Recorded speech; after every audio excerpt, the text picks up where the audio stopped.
Good morning, good afternoon, good evening, and welcome to Martyn Lucas Investor. It's a very, very green morning this morning, and I've just sold all of my Coca-Cola, as I said I would if it popped up.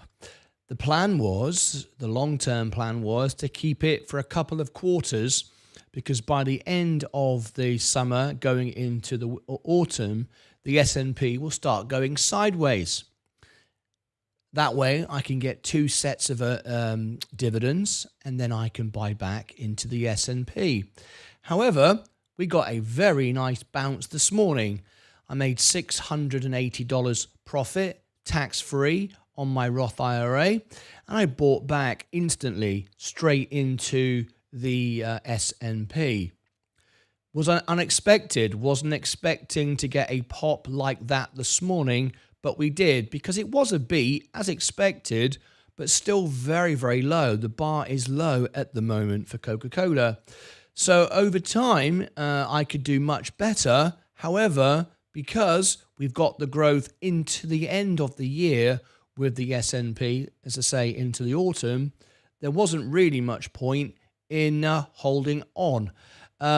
If I'd left all of my Coca-Cola in the S&P, Coca-Cola in, I had $38,000. I would have earned $200 this dividend payout season, which is in 4 weeks from now, just about 4.5 weeks, and then maybe another $200 on the next earnings. I could have done that. However, I think there's more growth in the Coca-Cola. Look at that. Could have bought that back there. So I think that was a good move. It might go up higher. I don't know. At the end of the day, $680 profit, tax-free, over the last couple of months is great, considering I made profit on the S&P as well. I was like 20% up.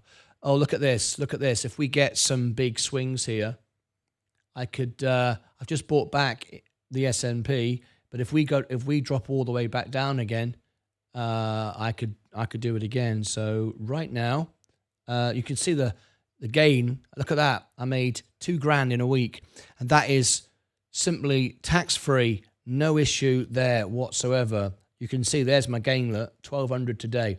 Really nice. So if I look at my S&P, I'm already up on it. I've just bought it. It's down today, and I bought it lower than this. I'm already making money, as you can see. I'm already up $35, but that doesn't really matter. That's my long-term position. If I go back to Coca-Cola, so this is the very definition of what investing is all about.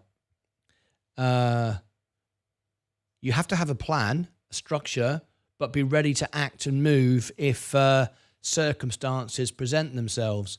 And that was great. It doesn't matter if it goes up higher. It doesn't matter if there's a greater position there. It doesn't matter. That was done in seconds. And you have to remember that when a stock, which is a slow mover, moves like 4%, which it did, take your profit, especially if it's tax-free. If it was on the main account, it wouldn't have been worthwhile, but because of tax, and I don't trade there anyway. But here on the main, on the Roth IRA, I can trade for free. So you can see my Roth IRA has had a massive boost. Now, if I look at my all-time on my Roth IRA, up 23%, 7,222 tax-free. That was great. So we don't have to worry about Coca-Cola now. I'm back in the S&P. I'm always going to be back in. I'm not going to ever sit around and wait, because you can't time the market. The point is, you made money, you're back in where you started, back at position 1 again.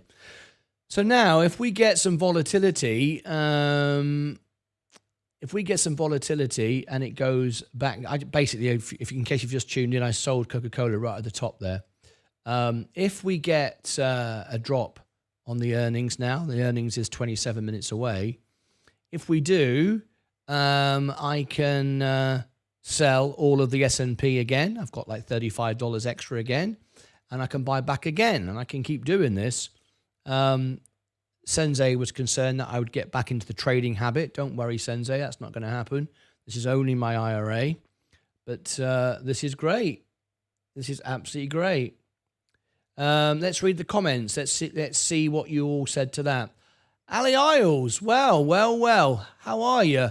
One of our original members. Not seen you for ages, 2 years. Thank you very much for remaining a member the entire time. I know you've not been here, but wow, you'll be coming for your 3-year badge any moment. Wow, thank you so much, Ali Isles. Lovely to have you here. This is brilliant. Coca-Cola, yes. There it is. Operating revenue 11.54 versus estimate of 10.68. Yeah, we knew it would be, as owners of the company, we knew it would be, but it's not that great. It's got several months to go, and with the tariff wars, it's presenting an issue.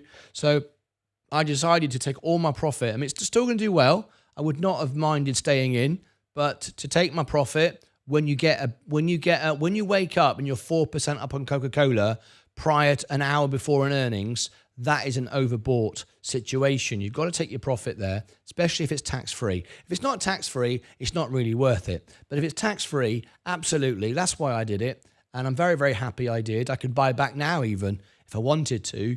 But we'll just see what happens. Martyn will be happy, up 3% pre-market. Yeah, I got a 4%. Yeah, very nice indeed. Good morning. Could have been 600 and 400. Could have been up 600 and 400 on dividends. I wouldn't have been up that much. You could have been up that much, Wadey. I've got about $200 a quarter coming from Coca-Cola, so I've decided to put $38,000 back in the S&P again. But if that drops down to, if we get $66, $65 on the earnings, which we could so easily do, I can buy back in again. Not a problem at all. I get your point on why you sold it though. Absolutely. It's a profit's a profit. If you're always making money, remember what I've said, 19 trades, 19 wins becomes 20 trades, 20 wins today. And there it is. That's what it's all about. Never lose, always take profit. And ultimately, what does it mean? My portfolio, 152.7, another all-time high. We just do not lose ever. Right. That's what it's about. That's what it's about. Don't be put off by a small profit. Take a profit. Indonesia is the best. Indonesia is the best. George the Jungle. Thank you very much. Wadey, $72 easy. Oh, it's got more to go. It's got more to go. There's no issue about that. I don't deny it's got more to go. That's why I owned it. But I'm not married to any stock. I'm very happy to take profit. So I took profit, and now it's back in its holding spot, which is the S&P once again. And if it drops now, I'll buy some more. Because remember, I can buy it back now just for the dividend. And get the $200 anyway. If it drops back, that's not a bad idea. Anyway, so we don't get this in Belgium. I'm all ready to trade with you between the KO, the KO and S&P, but the tax says it doesn't pay off. LEB, I'm so sorry. I can't comment on your situation there. I don't know how that works. You think it'd be a good time to take profit now at Coca-Cola? I just did. I just took 4% from it. I sold right at the top. Yes, Iberian. Okay, you just answered it, LEB. Hope everyone had a good day. Have fun. I mean, listen, Coca-Cola, I just want to be clear, LEB. I'm not saying for a moment that it can't go on and on and up and up and up. I bought it because I do believe it will go up this year. However, taking profit so quickly on an earnings of 4% like that was just free money. It was just obvious. It was an obvious thing to do. So I'm already making it on the S&P as well. So, yeah, it was a no-brainer, really. Never try and time the market, but if you're presented with a free gift like that, you can see already I bought back the S&P here. It was at it was 10 to 7 this morning, just here. So I bought back the S&P here. I made 4% and I'm already up sort of 0.1 on the S&P. So that's great. That's really, really good. Economic calendar. We've got Jerome Powell's testimony today coming up. We've got neutral back on the CNN fear index chart. Good day today. Right, we've got 20 minutes to go. If you've just tuned in, I've just sold all of my Coca-Cola. I made 4% profit, $680 thereabouts, and tax-free, and I'm very, very happy. I don't mind if it carries on going up, of course, because I own it on the S&P anyway, and it makes no difference to me at all. If it dips, if it dips a lot, if it dips to 66 or below there, I'll just sell the S&P and buy it back again. There's the result. Look, there's my all-time position over the last few years. 23%, $7,000. So that's good. And you can see I'm just in the S&P and it's already up 0.09. There we go. Have I got any cash left over? 185, yes, $185. So I will buy $185.69 when the bell goes of the S&P. I'll just spend every penny of that and get back in again. Marvelous. Marvelous. When does the call start? The call starts in 20 minutes. We'll cover it live. Good morning, James 007. Ali, good morning, good morning, good morning. Just joining, so we may open the market undecided today. Just joining, so we may open the market undecided today. It'll be interesting to see what SMCI reports and how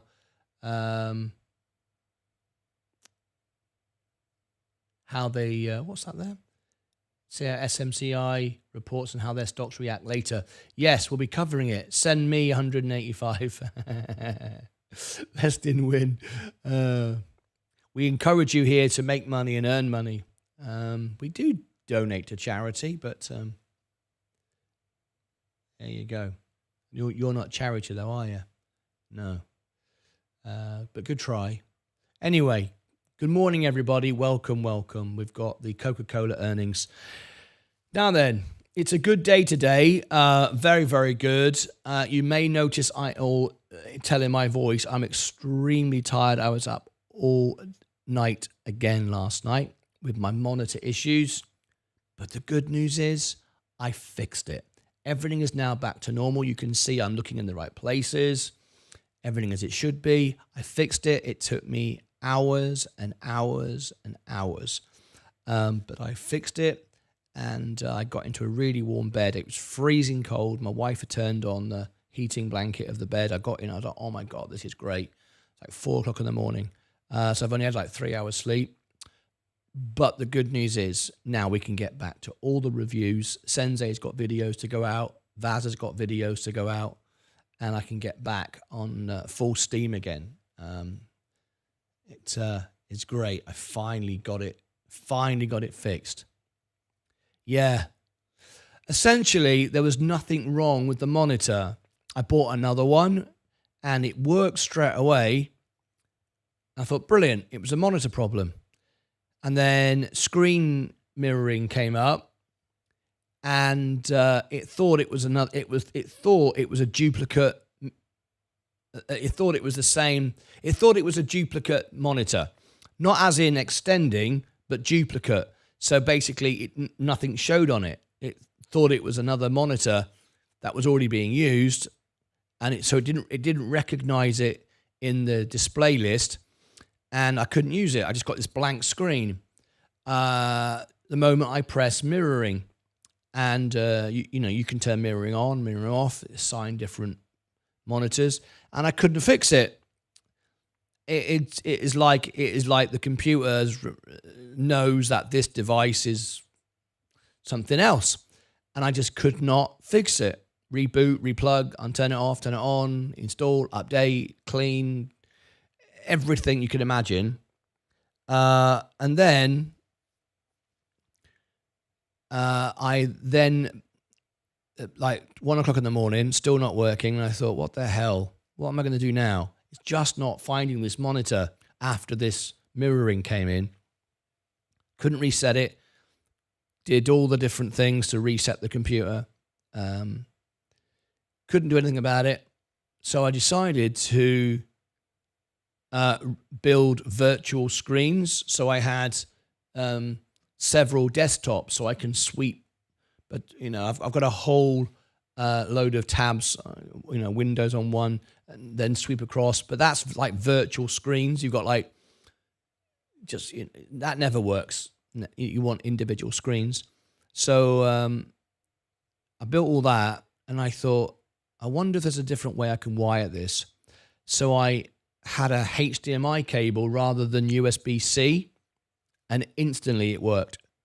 And I realized that obviously HDMI is not the modern way of doing things.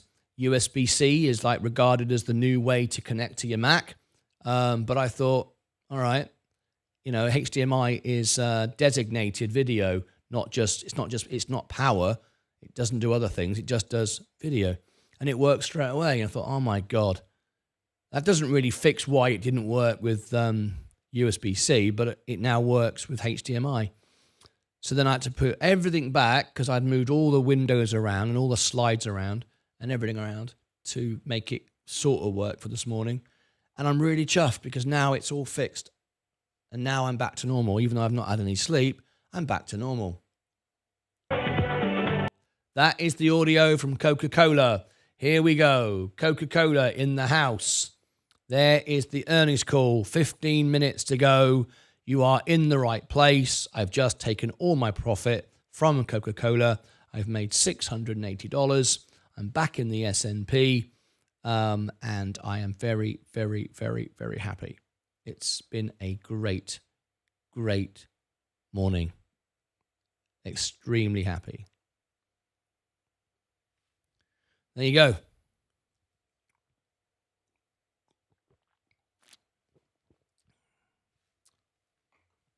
So there we are. Let's go through the comments.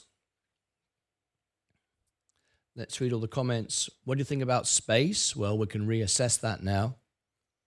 Can't trust SMCI. I totally agree with you. Yeah, less than when it's fixed. Yes, I know. I can't even tell you. It's fantastic. My studio is my sanctuary. It's like my home. It's like I want to come in here and do work. I want to come in here and build. I don't want to be coming here and be prohibited. Glad you got it fixed, but you can tell you need more rest. Well, yeah, I didn't get any rest at all. But at least it's fixed now. So what we're going to do, we're going to cover the earnings. Then I'm going to put out the SMCI and the DNUT. We've also got Robin Hood for tomorrow as well. So I'm going to record that. So I'll record that in a moment as well. Put that out. And then I've got Sensei's video to put out. I've got Vaz's video to put out. And then I can really start to motor, get some sleep tonight, and then really motor again tomorrow. And I'm gonna do what I promised. I'm going to do all the earnings this week. Sorry, not all the earnings. I'm going to do all the reviews this week. I'm going to go all day, every day until they're all done. So there you go. Mike, hi everyone. Good morning, listing. Mike, great. Except snow coming 5 to 6 inches. I'll be careful, Mike. Good morning, James 007. Mike, it's cold in the UK today. It's like the Arctic here. Snow, the same as to us in South Germany. Hiya, Bernie B. Lovely to have you here. Morning, Mike. Wow, stay warm. Lucas Aid Strong. Hi, Mike. Hi, Mr. Bond. Yeah, Bernie B. That's no fun. What's a good screener recommendation when looking for good potential stocks? If I don't look at screeners. All of my decisions, look at this. Coca-Cola is dropping now. This is awesome. Awesome. I don't mind buying Coca-Cola back. If it drops to 66, I'll be more than happy. More than happy do that again. More than happy do that again if it drops that much. It's just a balance between what the S&P is likely to do for the rest of the year. But remember, if I can get that to 66 after I've just made an extra $680, if I then get $200 dividends, then sell it and then buy back in the S&P and then get the extra money there as well, that would be double dippings. So if it drops, I'll buy it back. But anyway, we shall let it settle. We're not going to do a quick reaction here. We're going to let that settle. So, Ali, to answer your question, how I make my decisions on what stocks to buy, in fact, I don't really buy stocks. I own businesses. 100% of my money is in the S&P, as you know, on the main account. And I make my decisions on what the market is doing by talking to CEOs. I've got lots of them I interview, plus I talk to them on Instagram. If you've not yet followed me, there's my X and Instagram. And I look at the balance sheets, the businesses. I talk to people that work there. I don't do anything like screeners and stuff like that. I don't use any of that trading technology at all. I just know the people and buy the businesses. And that's it. That's really all it comes down to. Good morning, Zach. Good morning, everybody. Happy but tired, Martyn. Yes, happy but tired, yeah. Leah was really pleased for me. Leah was such great support yesterday with me all day, supporting me all day. She knew I was stressed with it. It was so annoying. Last night, got the new monitor, plugged it in, and it worked. And then mirroring came on. I turned it off, and boom, gone again. I thought, well, you can't have broke the monitor. Anyway, I can't tell you how good it feels to get it fixed. Good morning, good morning, good morning all. Get a cup of James. Hi, Leston. Let me open up the phone line. The phone line is open. Let me put on the screen the live phone in. Here we go. Phone lines are always open. Warren Buffett style. Yeah, I just own the business, talk to people. That's nice you've said that, Ali.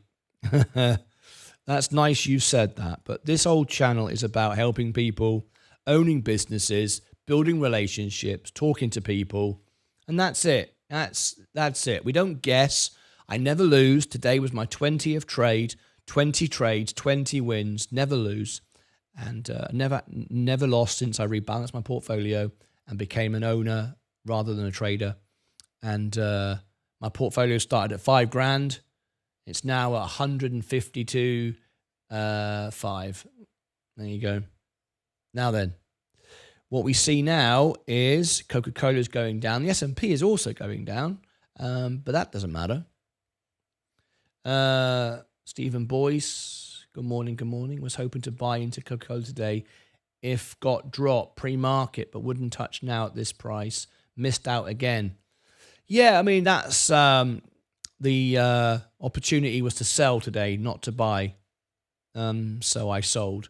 If it goes down to 66, under 66, then I'm ready to buy again. Will Powell say he's going to cut rates today? There's no FOMC report today. You're confusing that with Fed Chair Powell's testimony. It's his testimony today. It's not a rate cut today. There's no FOMC report today. So if you're waiting for that, you're going to be disappointed because that's not happening today. I cover all the FOMC reports live. Down she goes. I'm out of it. I took all my profit. Warren Buffett style, yes. What was your Coca-Cola buy-in price?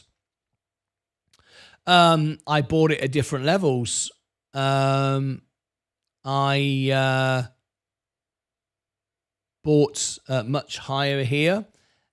Much higher than here. I bought it lower than this, and I bought it a lot lower than this. I've owned it now for nearly 6 months.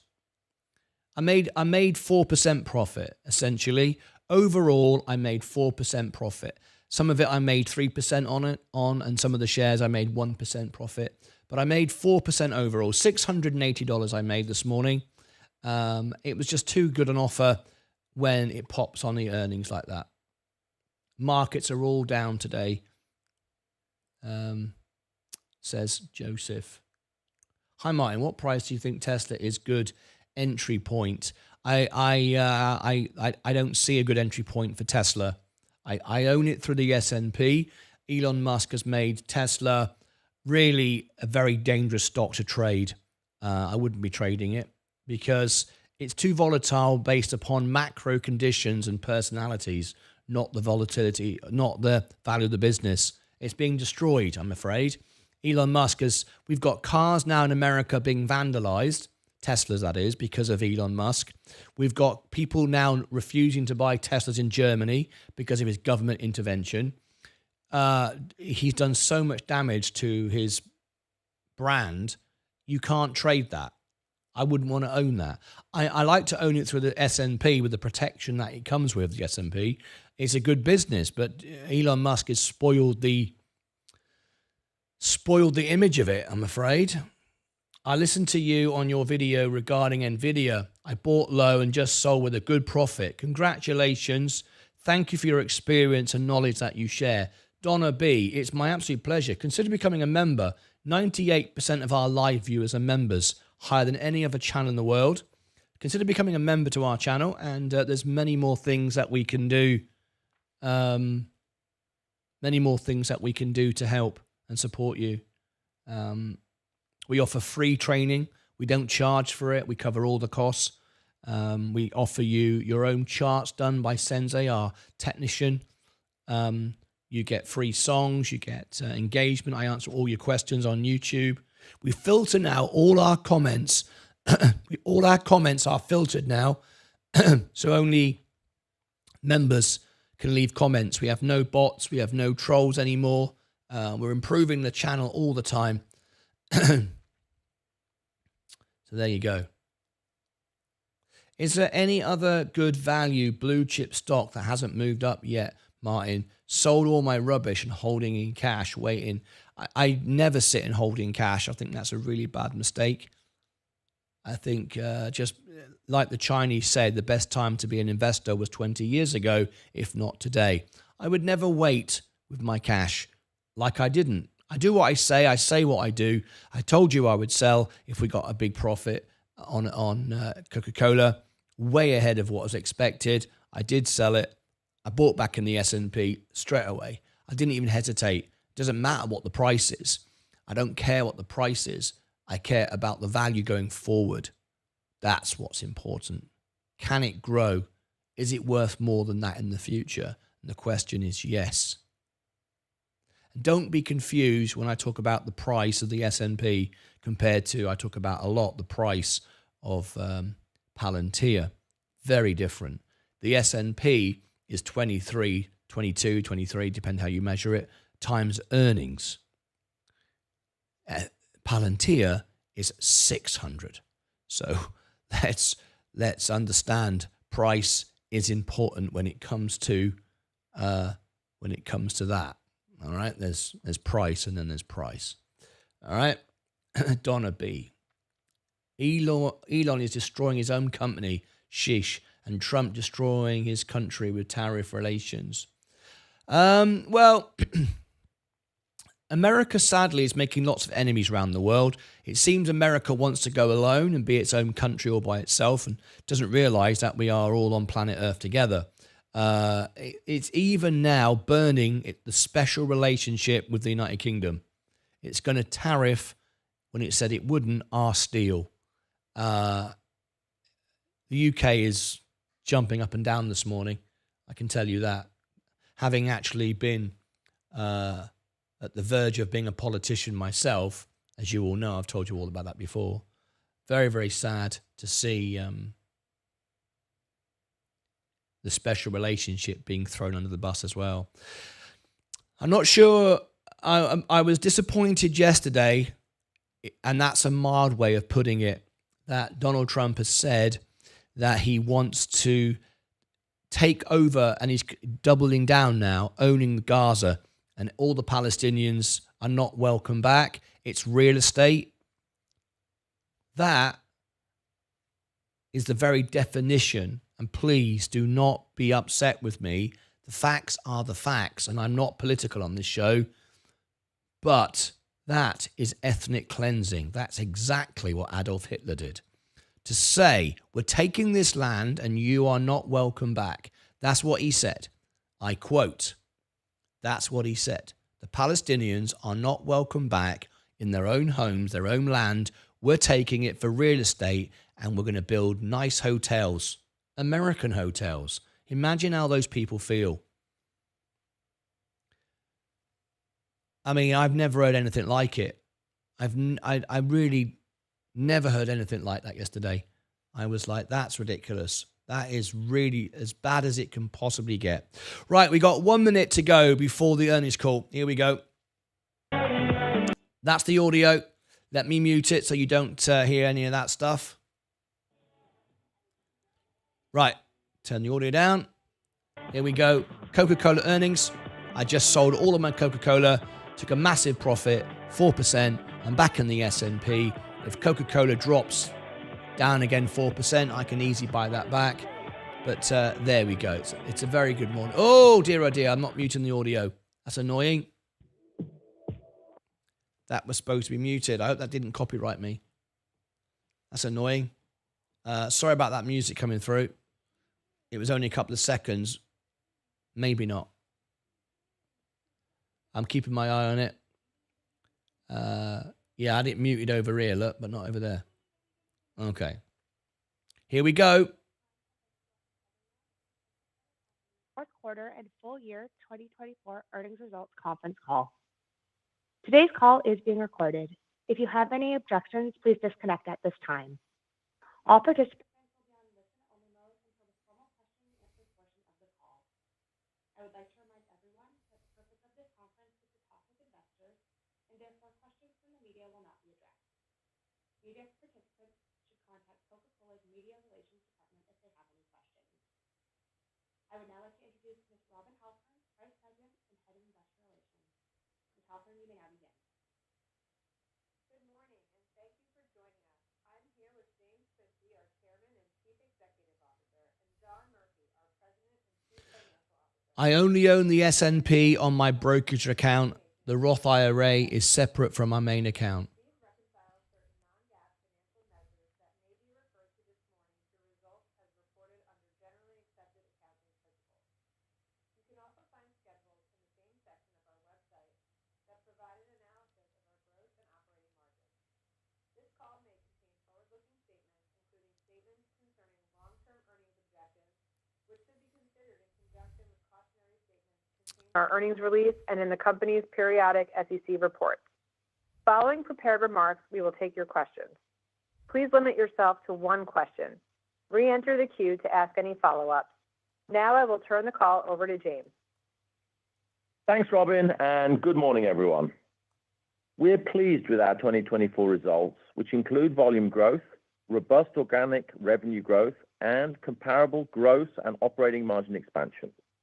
This led to a 7% comparable earnings per share growth, despite nearly double-digit currency headwinds and the impact of bottler refranchising. These results reflect the continuation of delivering on our long-term commitments. Through our all-weather strategy, we've demonstrated we have agility to navigate what comes at us and continue to grow comparable earnings per share.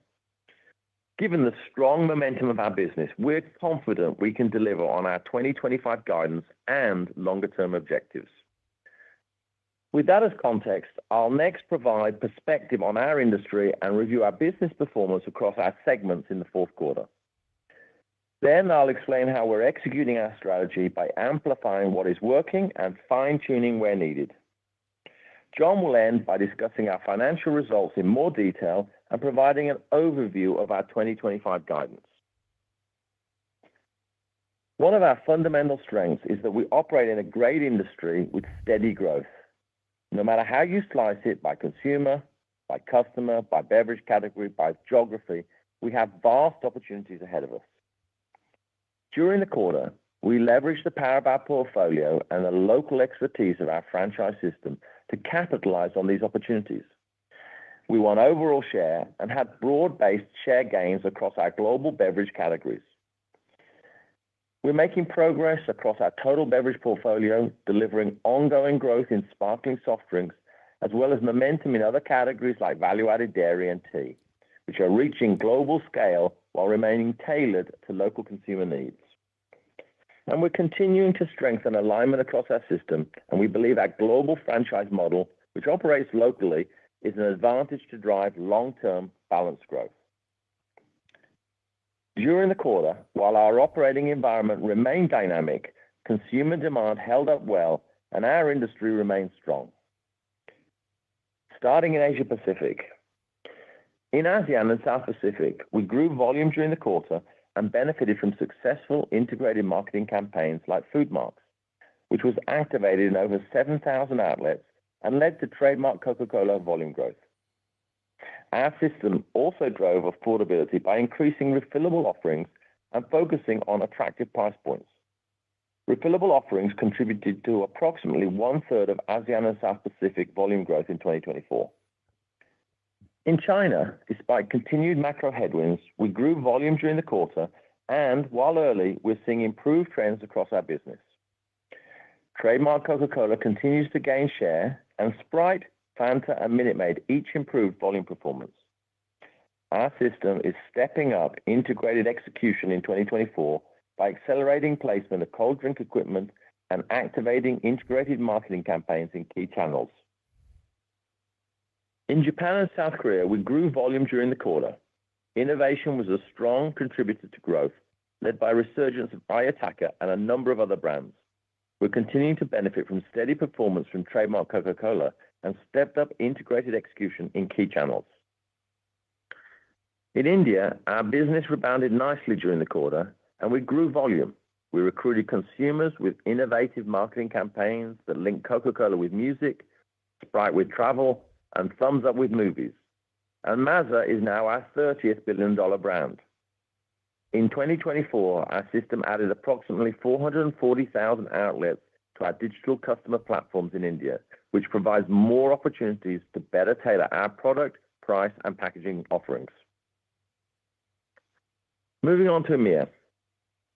In Europe, volume declined during the quarter with mixed performance across Western and Eastern markets.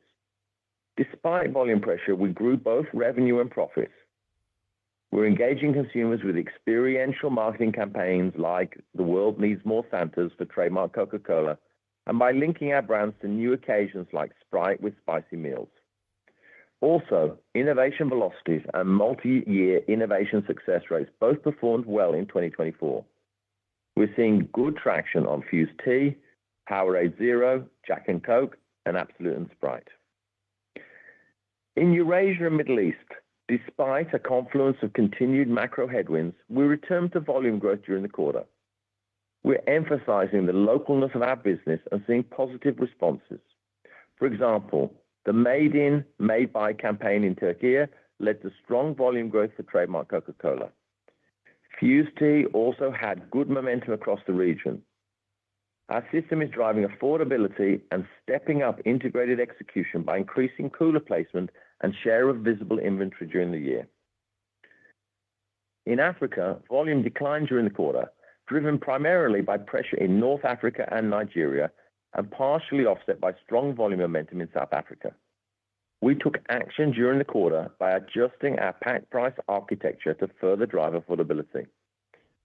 Our system is investing for the long term, adding refillable offerings, placing more cold drink equipment, and increasing manufacturing capacity in 2024.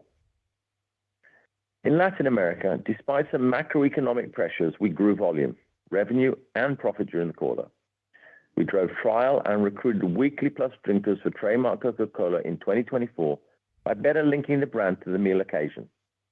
Also, to drive balanced top-line growth, our system focused on increasing single-serve offerings.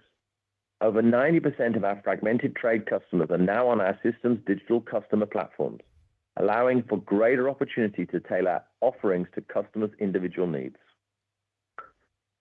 Lastly, in North America, we grew both transactions and volume and had robust top line and profit growth during the quarter. Trademark Coca-Cola and Fairlife remain leaders in at-home retail sales growth. Sparkling flavors gained share during the quarter due to successful limited-time innovations like Sprite Winter Spice Cranberry and Fanta Beetlejuice, and stepped-up integrated execution focused on increased point-of-sale messaging and increased share of visible inventory. Consumers responded well to value messaging in away-from-home channels, and we increased distribution of key affordable and premium offerings and benefited from product, package, and channel mix in the quarter.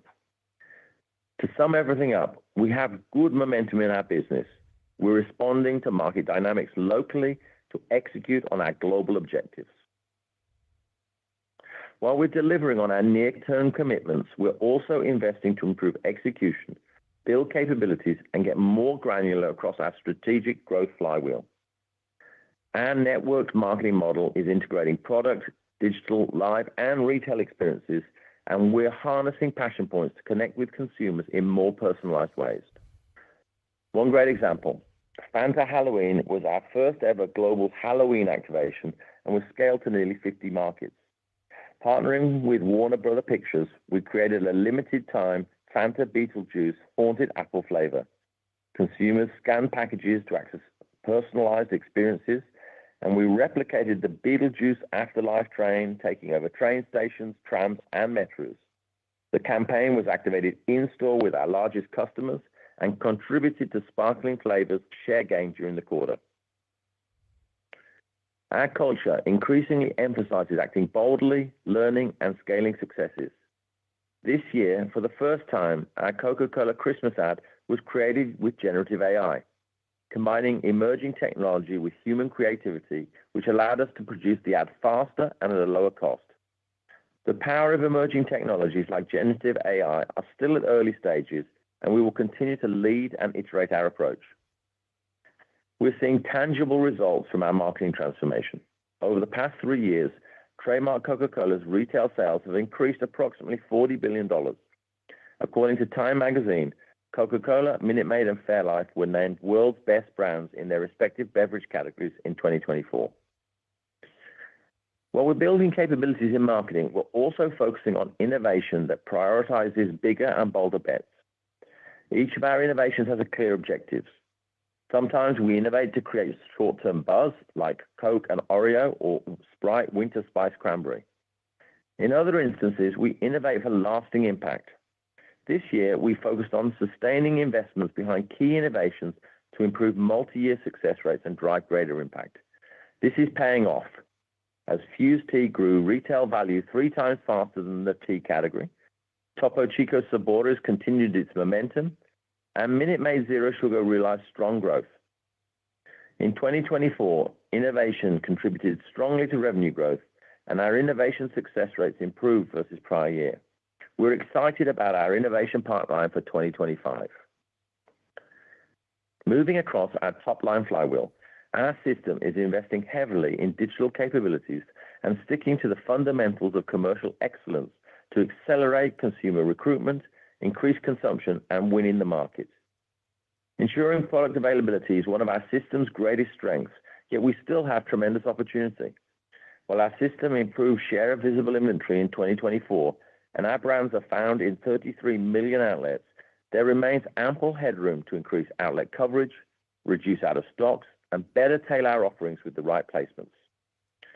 Basket incidence is another opportunity. Winning just 1 point of global beverage incidence translates into over $40 billion in additional retail sales. To drive basket incidence, our system is focused on better activating integrated marketing campaigns in key channels, increasing point-of-sale displays, and winning impulse zones outside the traditional beverage aisle. Finally, cold drink equipment is one of the strongest consumption drivers in our system's toolbox. With approximately 14 million units of cold drink equipment present in our approximately 33 million customer outlets, we have significant opportunity to drive consumption by placing more cold drink equipment. In 2024, our system invested to add nearly 600,000 coolers. strong commercial execution is enabled by our revenue growth management capabilities, which fuel both top-line growth and margin expansion. We're driving affordability and premiumization across our total beverage portfolio. The strong elasticities we're realizing today are a testament to the progress we're making in this area. By focusing on availability, basket incidents, and cold drink equipment, coupled with great marketing, innovation, and revenue growth management, our system recruited weekly plus drinkers, grew volume, and won share in 2024. While we've made steady progress executing our all-weather strategy in 2024, we're operating with the mindset that we're only just getting started.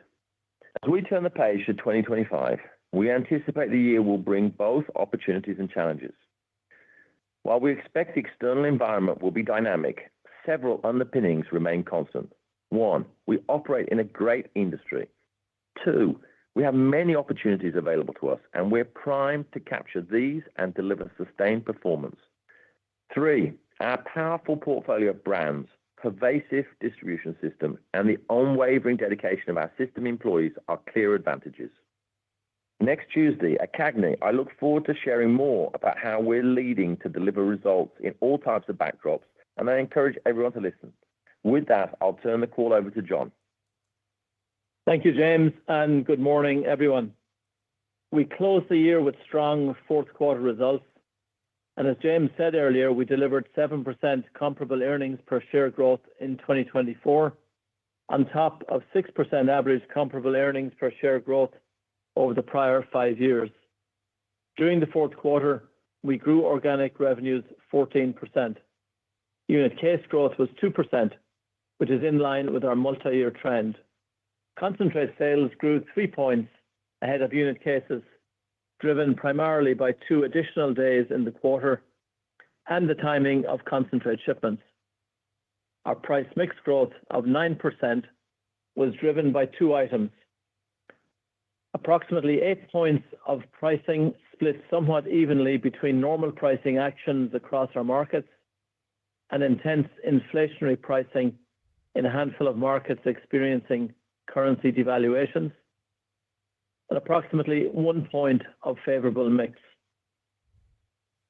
Excluding the impact of intense inflationary pricing, organic revenue growth was above our long-term growth algorithm. Comparable gross margin was up approximately 160 basis points, and comparable operating margin was up approximately 80 basis points. Bottler refranchising had a greater benefit to comparable gross margin, and currency headwinds had a larger impact to comparable operating margin. Putting it all together, fourth quarter comparable EPS of 55 cents was up 12% year over year, despite 11% currency headwinds and 4% headwinds from bottler refranchising. Free cash flow, excluding the IRS tax litigation deposit, was $10.8 billion in 2024, an increase of 11% versus prior year. This increase was primarily driven by strong business performance and timing of working capital initiatives, partially offset by higher capital expenditures and higher tax payments. In 2024, adjusted free cash flow conversion was 93%, which is within our long-term targeted range. Our balance sheet is strong, and our net debt leverage of 1.8 times EBITDA is below our targeted range of 2 to 2.5 times. If you include our latest estimate of $6.2 billion related to our Fairlife contingent consideration payment, our expected net debt leverage would be at the low end of our target range. As James mentioned, 2025 will likely bring both opportunities and challenges. Enabled by our all-weather strategy, we have demonstrated our ability to deliver on our objectives and drive long-term growth. Our 2025 guidance builds on the enduring momentum of our business. We expect organic revenue growth of 5 to 6% and comparable currency neutral earnings per share growth of 8 to 10%, both of which reflected delivery at the high end of our long-term growth algorithm. We continue to focus on driving balanced volume and price mix and anticipate intense inflationary pricing will play a smaller role in 2025 and will moderate throughout the year. Bottler refranchising is expected to be a slight headwind to comparable net revenues and comparable earnings per share as we cycle the impact of bottler refranchising in 2024. We'll continue to invest appropriately behind our brands while also driving productivity across all areas of marketing. Next week at CAGNY, we'll discuss further how our marketing transformation and enhanced resource allocation capabilities give us confidence in our ability to continue to drive more productivity. While we expect interest expense to be elevated versus prior year, we believe the step up is manageable and we're not expecting significant leverage or deleverage below the line. Based on current rates and our hedge positions, we anticipate an approximate 3 to 4 point currency headwind to comparable net revenues and an approximate 6 to 7 point currency headwind to comparable earnings per share for full year 2025. Our underlying effective tax rate for 2025 is expected to increase to 20.8%, which is driven primarily by the impact of several countries enacting the global minimum tax regulations. All in, we expect comparable earnings per share growth of 2 to 3% versus $2.88 in 2024. Excluding the Fairlife contingent consideration payment, we expect to generate approximately $9.5 billion of free cash flow in 2025 through approximately $11.7 billion in cash for operations, less approximately $2.2 billion in capital investments. Included in this guidance are two items to highlight. One, a $1.2 billion transition tax payment, an increase of approximately $240 million versus 2024. This is the final year that we will make a payment related to the Tax Cuts and Jobs Act of 2017. Number two, we expect that part of the timing of working capital initiatives that benefited 2024 free cash flow will reverse and impact 2025 free cash flow. Driven by our underlying cash flow generation, we have flexibility to invest in our business and return capital to share owners. A significant portion of our expected capital investment is to build capacity for Fairlife and to continue to invest in our system in India and Africa. With respect to acquisitions and divestitures, we're making good progress on our agenda.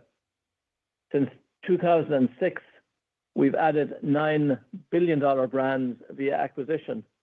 Importantly, only 3 of these brands were billion-dollar brands at the time of acquisition, demonstrating progress in scaling acquisitions.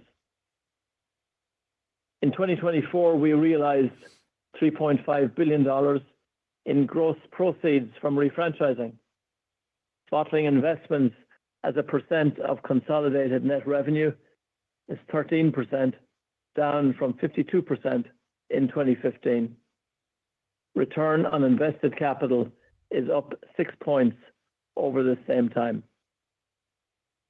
Related to capital return, we have an unwavering priority to grow our dividend, as we've done for 62 consecutive years. Our dividend is supported by our long-term free cash flow generation. In 2024, dividends paid as a percent of adjusted free cash flow was 73%. On share repurchases, we've typically repurchased shares to offset any dilution from the exercise of stock options by employees in the given year. Our capital allocation policy prioritizes agility, and we're committed to driving the long-term health of our business and creating value for our stakeholders. There are some considerations to keep in mind for 2025. We expect bottler refranchising to have a greater impact to comparable net revenues and comparable earnings per share during the first quarter, as we cycle the impact of refranchising the Philippines, which closed during the first quarter of 2024. We expect the productivity benefits that I previously discussed to have a larger impact during the latter half of 2025. Due to our reporting calendar, there will be 2 less days in the first quarter and 1 additional day in the fourth quarter. So, in summary, we're successfully executing our all-weather strategy to deliver on our objectives. Our system remains incredibly focused and motivated. We will continue to invest with discipline and believe we're well positioned to drive quality top-line growth and deliver continued margin expansion. A hallmark of our company since its inception has been our ability to create enduring value over time, and we expect to continue to do so. With that, operator, we are ready to take questions. Ladies and gentlemen, to ask a question, you'll need to press star 1 on your telephone. To withdraw your question, press star 1 again. In the interest of time, we ask that you please limit yourself to 1 question. If you have any additional questions, you may rejoin the queue. Our first question comes from Lauren Lieberman from Barclays. Please go ahead. Your line is open. Great, thanks. Good morning, everyone. The business seemed to buck the trend that we've seen from many other staples companies between strong 4Q results and the conviction in upper end of the sales algorithm for 2025. So I'd just be curious to hear more from you about your perspective about the consumer environment globally, particularly in developed markets where U.S. sentiment has been so mixed. Western Europe, there have been, some flags on certain markets lagging. So curious your kind of global perspective on the consumer environment. Thanks so much. Sure. Morning, Lauren. I think the overall consumer environment is pretty stable in the sense that there's good economic growth on a broad-based view around the world, and that includes both the developed and the emerging markets. If I look at the developed markets, whilst it is absolutely true that the lower income segments in the US and perhaps even more notably in Europe and Western Europe are under disposable income pressure and have been in 24 and quite possibly will continue for some part of 25, the rest of the consumer base is actually still gaining in terms of disposable income and is spending, maybe spending a little more in the US, North America than Western Europe, whether there was more direction to saving, but a pretty strong, sustained demand level across the developed world. And similarly in the emerging markets, yes, it's a little more volatile in ups and downs, but in aggregate, again, you see pretty robust or enduring consumer demand. In the quarter, we saw India rebound, we saw China get a bit better, the Middle East got a bit better, they're still doing pretty well in Latin America, a little softer perhaps in Africa, but overall, we see continued robustness and growth across consumers that we need to respond to with all the strategies that we have. It's not going to be a one-size-fits-all. We need to focus on delivering from them with the marketing and the innovation and the execution and particularly the affordability and premiumization. So the demand's there, and I think what you see in the fourth quarter has been our ability to focus on what we have to do to get a good result for the company, and that's what we're confident in continuing for 2025. Our next question comes from Dara Mohsenian from Morgan Stanley. Please go ahead. Your line is open. Hey, good morning. So just on that 5 to 6% organic revenue growth forecast for 2025, can you just give us a bit more granularity on the balance between volume that you see as well as price and mix? And just wanted to focus on your plans on the pricing component in 2025.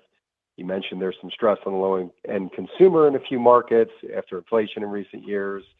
But clearly, with your Q4 results, the overall consumer seems to be handling pricing from Coke well.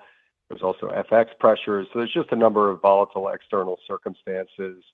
Just how does that impact how you manage pricing in 2025 and how that might be different than a typical year, either on the pricing or the mix front? Thanks. Yeah, sure. Morning, Dara. Look, I think that let's start from the top level down on 25. Our long-term algorithm, we called out we want to be at the top end, so 5 to 6, and expect in the long term a balance between volume and price, so say 2 to 3 of each. It seems more likely in 25 there'll be a little more price and a little less volume, but there will be volume growth and obviously there'll be price growth, but perhaps a little weighted, a little more to price than volume than a long-term year, but still solid continued volume momentum, which has been an enduring feature of what we have pursued over the last number of years, which is not just keeping people in our franchise, but growing our franchise for the long term. And so that's the headline of what we expect to see.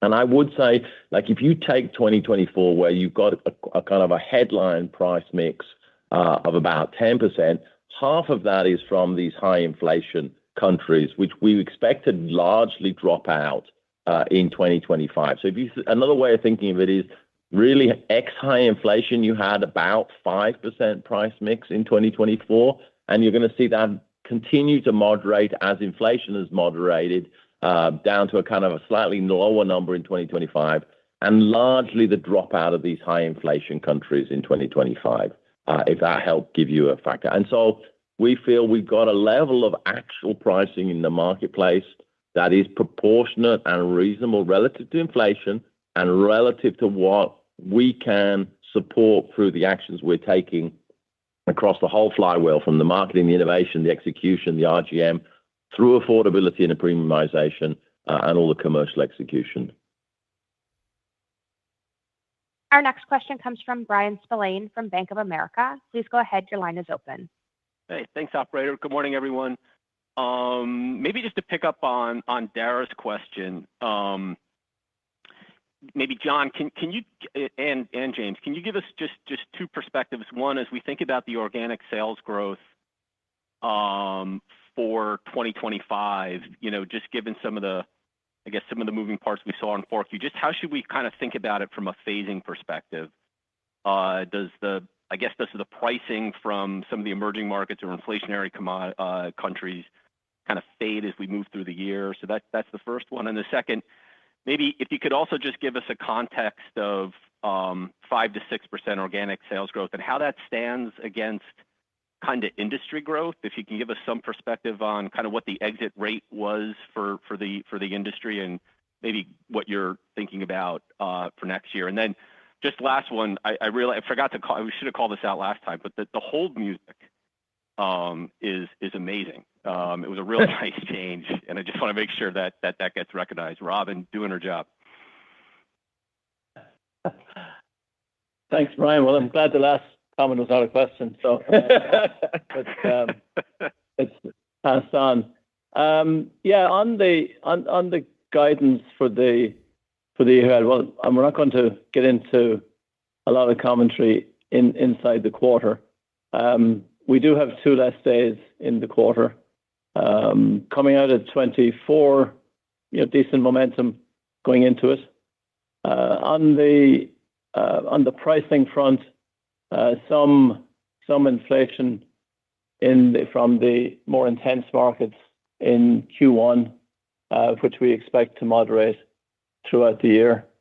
And on the volume phasing itself, I think we're looking at there's a Q2, I'd say, is probably the more challenging uphill of the quarters ahead.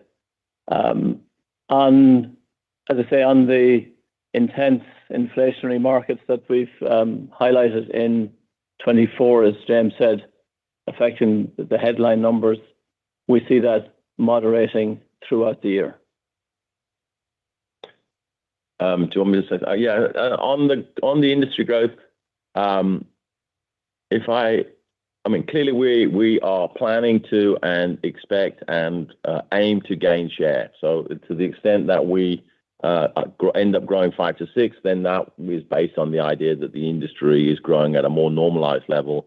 If you look at the long-term growth rates of the industry, you tend to get a 4 or a 5. So we are absolutely expecting the industry growth rate to also moderate, which is kind of what was happening in Q4. The underlying rate, if you take out the high inflation countries, is kind of 6 or 7 in the fourth quarter, and we were gaining share. So again, it's very consistent with this idea we've been talking about, which is as inflation moderates, we see a normalization of both the industry growth rate, our growth rate, with us being the long-term winner in the industry with ongoing robust industry growth. Our next question comes from Steve Powers from Deutsche Bank. Please go ahead. Your line is open. Hey guys, good morning. Thank you.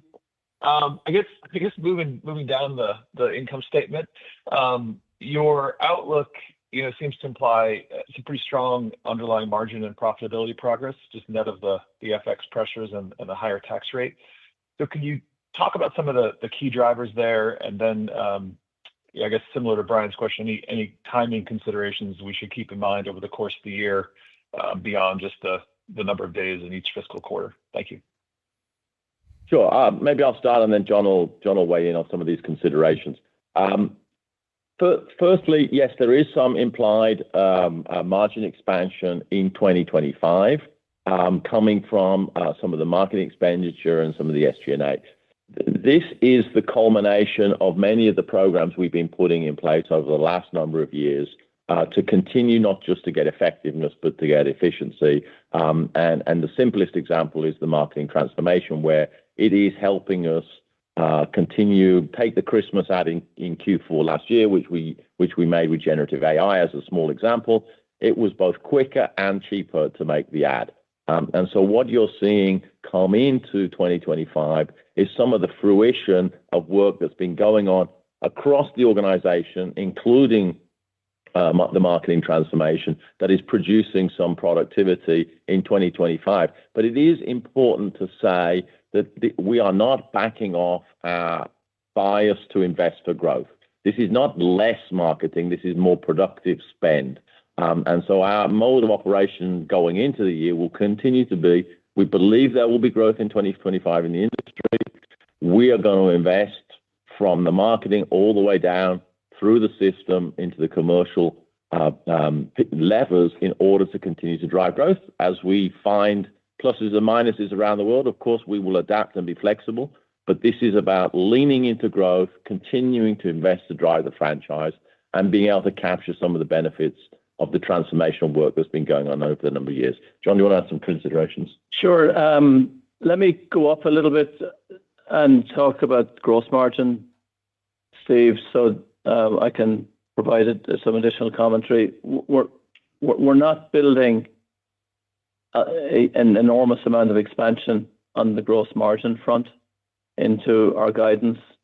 We do expect to continue to have some underlying expansion, but as you alluded to, the FX, that's to a large degree maybe offset by currency.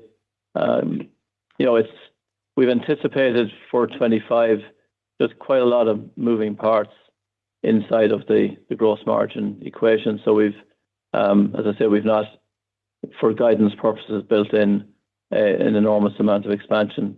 Commodities will be in the low single-digit range overall. Some pressures on the agriculturals, particularly juice and coffee, that are a big part of our base. We have the usual set of levers that we'll deploy to cover those.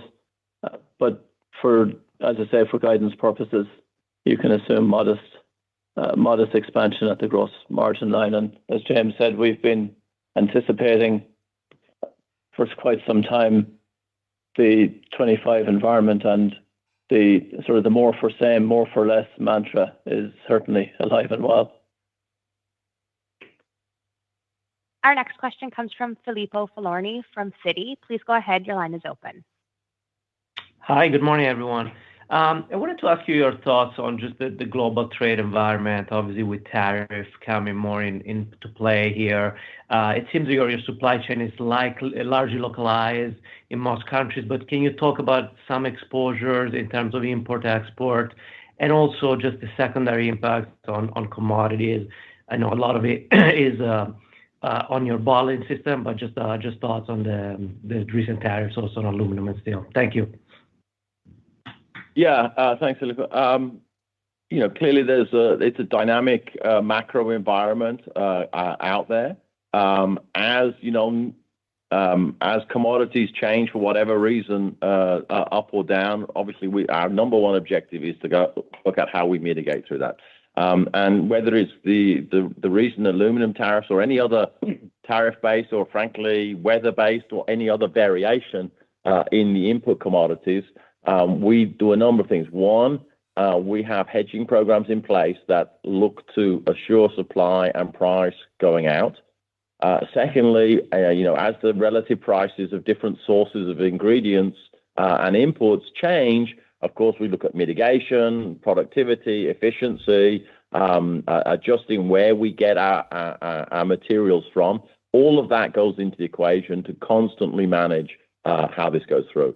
Net, as John just mentioned, we are expecting more variation in agriculturals than industrials, notwithstanding recent actions. We will manage through it. As you said, we are predominantly a local business when it comes to making each of the beverages. The vast majority of everything that's consumed in the U.S. is made in the U.S., similarly with virtually every country around the world. And so while it's a global business, it's very local. So yes, every bottler will be importing something from somewhere as a piece of the puzzle, but the economics are more predominantly local than they are global. And so it's a piece of the puzzle we need to manage through. As John said, we have that, we believe, under control from a point of view of sustaining gross margin. No doubt the environment will continue to be dynamic, but we will continue to manage and mitigate and adjust and be agile and flexible our way through the year. And just one additional comment, supply chain continuity continues to be, I think, for many industries, an ongoing challenge for a variety of reasons. 24 was no stranger to that, and our cross-enterprise procurement team are managing a vast network, and in addition to the economics, just making sure that we can continue to supply our markets around the world consistently is a key priority and an important advantage, I think, to enjoy as well in the many markets that we're in. Our next question comes from Bonnie Herzog from Goldman Sachs. Please go ahead. Your line is open. All right. Thank you. Good morning. I guess thinking about the new administration and some potential regulatory changes, what percentage of your domestic portfolio might be subject to potential changes? And then, James, how quickly can you pivot or adapt your portfolio if some of these changes are implemented? And then I'll ask it since it's become more topical again lately, but how are you thinking about potential impacts on consumption from GLP-1 drugs? Have you seen any impact? And has your thinking on this potential headwind changed in terms of your strategy, innovation, et cetera? Thanks. Well, Bonnie, I'm tempted to start with the answer to the first question by saying you win the prize for the vaguest question so far this year with what might happen subject to changes. Look, there are many things that could happen out there in the world. And of course, we do scenario planning on regulations, on economics, on all sorts of things, and we will adapt as and when they come. More specifically on the GLP-1s, as we've commented on previous calls, we continue to see anecdotal evidence of the impact of GLP-1s on consumption of food and beverages. So far, our take is it's not a big aggregate factor for the beverage industry or the non-alcoholic beverage industry. Witness The volume for ourselves was up 1% in the fourth quarter in North America. So we continue to see pretty sustained momentum in North America. There is anecdotal evidence that people consume slightly less alcohol, perhaps, and they do some switching in non-alcoholic beverages. But overall, we're seeing sustained momentum, and we are a total beverage company. So we believe whether it's GLP-1s, drugs, or changes and adaptations to regulation ingredients, our objective is to have the biggest possible toolbox of ingredients of super high quality and safety, which we use to make a total beverage portfolio that works for consumers. And we believe we can adapt to anything that comes at us. Our next question comes from Kaumil Gajrawala from Jefferies. Please go ahead. Your line is open. Hey everyone, good morning. John, you laid out a long list of very substantial cash payments that are been made this year, last year, almost all of which will be behind you very soon. So can you maybe just talk about how you think about cash or capital allocation when you're on the other side of it, whether it be buybacks, whether it be more aggressive around M&A, the magnitude of the change of the amount of cash you'll have on hand next year versus this year is so substantial. I'd like to see how you might think about it differently. Thank you. Thanks, Wade. Yeah, let me maybe answer that in two parts. First of all, I don't foresee a substantial change in our focus to support the underlying business and the momentum that has. And secondly, as we just talked about in our guidance, we will continue to support the dividend. So those two areas you can assume will remain top priorities. As we get into 26, it's a little early to anticipate exactly what 26 will deliver for us. But as you say, clearly the transition tax will be in the rearview mirror. Some of the M&A payments likewise, and it will give us the opportunity to take a closer look at the M&A and the share repurchase agenda. So I think it's premature to get too specific on what 26 might bring for us. But I'm looking forward actually to having to deal with that challenge in the next year or so. We also have, as you are well aware, we also have a keen focus on the overall health of the balance sheet, and we'll take into account the puts and takes on that. We continue to have the tax case in the next couple of years to deal with. So the name of the game for me is would be to have more to manage in a flexible manner some of the opportunities that may present themselves. Our next question comes from Rob Ottenstein from Evercore ISI. Please go ahead. Your line is open. Great, thank you. So Walmart has created now, I guess, what they call the modern soda shelves. And I'd love to get your thoughts on that category, broadly speaking. Is this something that is a fad in your view, or is this something that represents some kind of departure and is just very responsive to consumer needs? Is it something like Fairlife, where you just have a better product? And how do you look to play in this so-called modern soda area that Walmart seems to at least have some confidence in? Thank you. Hey, Rob. Yeah, look, it's great news that people are innovating and willing to create new brands and dedicate more shelf space to the beverage industry, which is, I think, goes to the whole idea. This is a vibrant industry with lots of growth. So that's the first one. Secondly, we are a total beverage company. We look to compete everywhere we see enduring consumer demand and traction, including some of the stuff that goes here. Look, in the end, these are soda beverages that are great tasting. That's the central idea. And I think, to the extent that's enduring, we'll take a really hard look at it. But I think the most important thing to take from this is the confidence in the overall industry of beverages to continue to grow.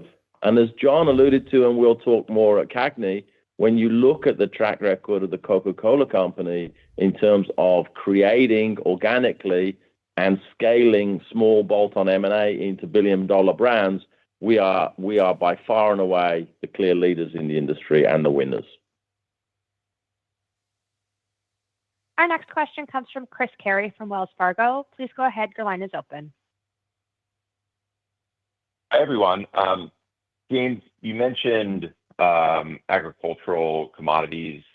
You also, I think, said something to the effect of industrial commodities or perhaps moving a bit less, but you're watching developments. I'm assuming you're speaking to aluminum.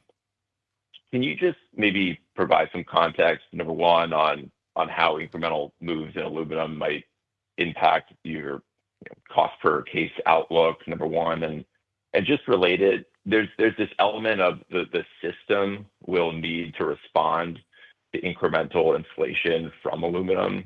Can you just talk about comfort that affordability and volume durability will not be impacted if the system needs to respond to climbing inflation? So it's a little bit of a two-part question in the impact to the model, but also a bit forward-looking in what may be required to protect the model and the impact on the consumer in the coming months. Thanks so much.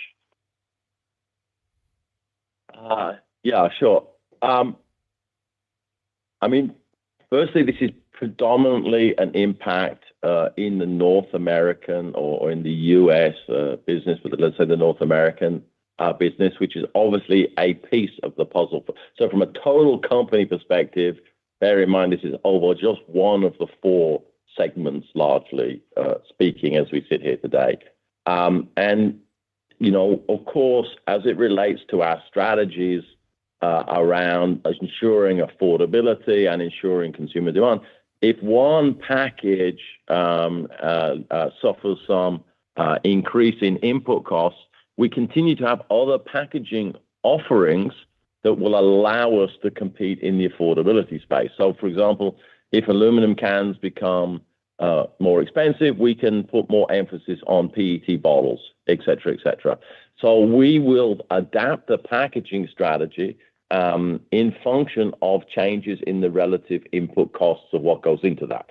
So that is part of the total adaptation plan that we use around the world. Secondly, so I don't believe if part of the question in the second half is, do you think this is going to fundamentally undermine the ability of the system to do well in volume in 2025? The short answer is no. I think we control enough variables that we can adapt and mitigate our way through what is happening because it's a combination of hedging, which we use on the key materials. It's an opportunity to do mix management between different packaging materials. And of course, we're going to look at where the supply is from because it's all about relative pricing. To the extent relative pricing changes, we can seek to adapt. And so I think this is mitigatable and manageable and one of the dynamic elements of 2025 that I think we can get through. Our next question comes from Andrea Teixeira from JP Morgan. Please go ahead. Your line is open. Thank you, Operator. And hi, James, John. I have a question on Mexico and then a follow-up on mix. On Mexico, you have obviously managed cycles, regulation, tax as well, and arguably you count on one of the best bottling partners there. But can you comment on the playbook and if you're embedding a deceleration in volumes there? And can you talk about the potential risk of recession or would remittances at a stronger dollar, meaning obviously more pesos to their pockets, partially offsetting the slowdown? And then on the second point, you both spend a fair amount of time discussing the accelerating innovation results, which are remarkable. on the strong delivery in North America, I believe you posted like 12% growth in price mix. How much is that driven by fairlife or away from home recovery? And should we expect tough comparisons to lead to deceleration there, or you still see a lot of potential for fairlife distribution and potentially better execution on on-premise ahead? Thank you. Wow. Okay, that's a lot of questions in there. Let me try and pack it into two. North American pricing, about half of the North American pricing that you see in Q4 is mix, and therefore you can basically kind of park that relative to 2025. And so, and it's not just fairlife, but if you just take half of that and call that price mix, that is going to continue to moderate as you go into 2025 in the North American sense. And the mix will also moderate in 2025. We'll continue to grow fairlife in 2025, but we are, given the runaway success of the products, we are reaching the need to get the New York factory that we've been building up and running in order to continue unconstrained growth. So we will see some moderation of the fairlife growth in 25, which will obviously then moderate the mix. So much more normalization of U.S. price mix in 2025. And then Mexico, unpacking the Mexican playbook is a longer conversation, but I think it is a place where par excellence, we have had a dedicated and consistent execution of the overall playbook, whether it's great quality marketing, great quality innovation, great quality execution, great quality RGM, so pricing options. The one place you can go and find a package at almost every price point is Mexico. It's one of the broadest beverage portfolios in the world in terms of covering off all the categories. So it's been a long-term dedication by the system in Mexico to build the total beverage company with a product and a package and a price point for everyone everywhere. And of course, we commented just on the peso. We did call out FX headwinds in 2025, but they had taken on a different nature. That we're not expecting large impacts to come from the intense inflation countries. We're expecting those headwinds to come from some of the more normal, let's say, emerging markets like Mexico.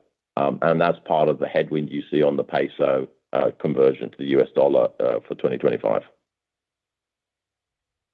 Our next question comes from Peter Grom from UBS. Please go ahead. Your line is open. Thanks, operator. Good morning, everyone. So, James, I was hoping to follow up on your response to Dara's question. And I apologize if I misheard this, but I think you mentioned organic growth would be a bit more weighted to price relative to volume, which isn't entirely surprising. And not to get too granular, but I wasn't sure if you were implying that you were expecting volume growth to kind of fall short of the 2 to 3% growth we typically see, or just at the lower end of that range. And I just asked that in the context of 2% unit case volume growth exiting the year. You touched on a lot of these more challenged markets getting better in the quarter. So it would seem that you have some pretty nice momentum exiting the year, and 4Q exit rate would be a good place to start. But not sure if there's maybe some offsets or areas of concern that we might not be thinking about. Thanks. Yeah, Peter. Yeah, I think you got what I said to Dara correctly. If you just take 2024, we did 2% in the fourth quarter. We did 1% overall for the year. What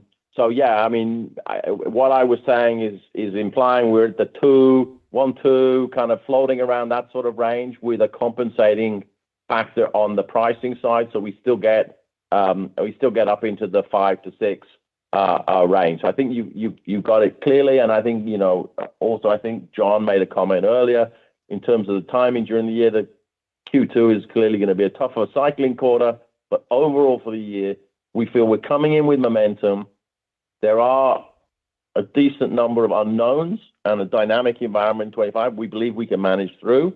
And from a volume perspective, I think I'd like to think it's going to be a little better than 24 overall, but it's in that sort of ballpark. Our next question comes from Charlie Higgs from Redburn Atlantic. Please go ahead. Your line is open. Cool. Yeah. Hi, James, John. Hope you're both well. I've got a question on India, please, which had a good 2024, and more broadly, it's been a great market for you over the past few years.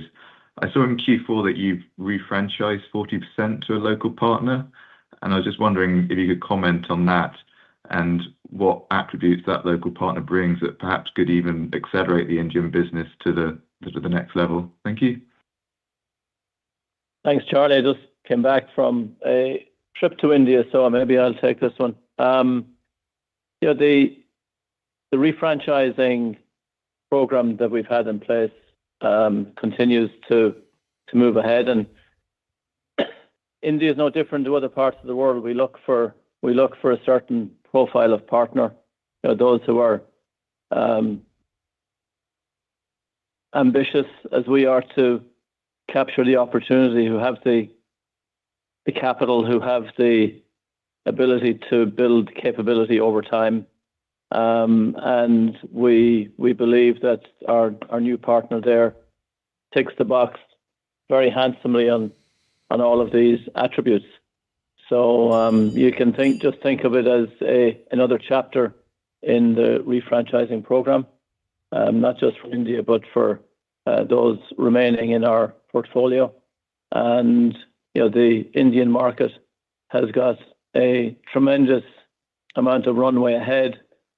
The environment there is pretty vibrant, tremendous competitive set, and we believe that the Jubilant Group coming in really been in lockstep for a while, and actually is going to add tremendously to our abilities to continue to step change our execution in the marketplace. And as we continue to work on the refranchising program, we'll advise in the coming months and into next year as to how that shapes out. Our next question comes from Bill Chappell from Truist Securities. Please go ahead. Your line is open. Thanks. Good morning. I just want to follow up on kind of the commentary on the hyperinflationary environment and your kind of comment of it moderating. And I understand it moderating, but I believe a lot of the pricing you took was kind of more the second half, so that will carry through. I don't think these countries have really slowed down in their inflationary environment. So are you saying that you're kind of done with pricing there, or that you would be taking price cuts?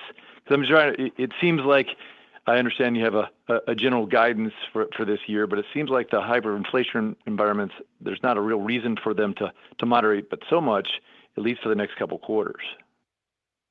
Bill, yeah, no, absolutely not taking the foot off the pedal in terms of passing through where we have a lot of input costs coming in. So it's not that we are not going to be passing through the input costs in those marketplaces.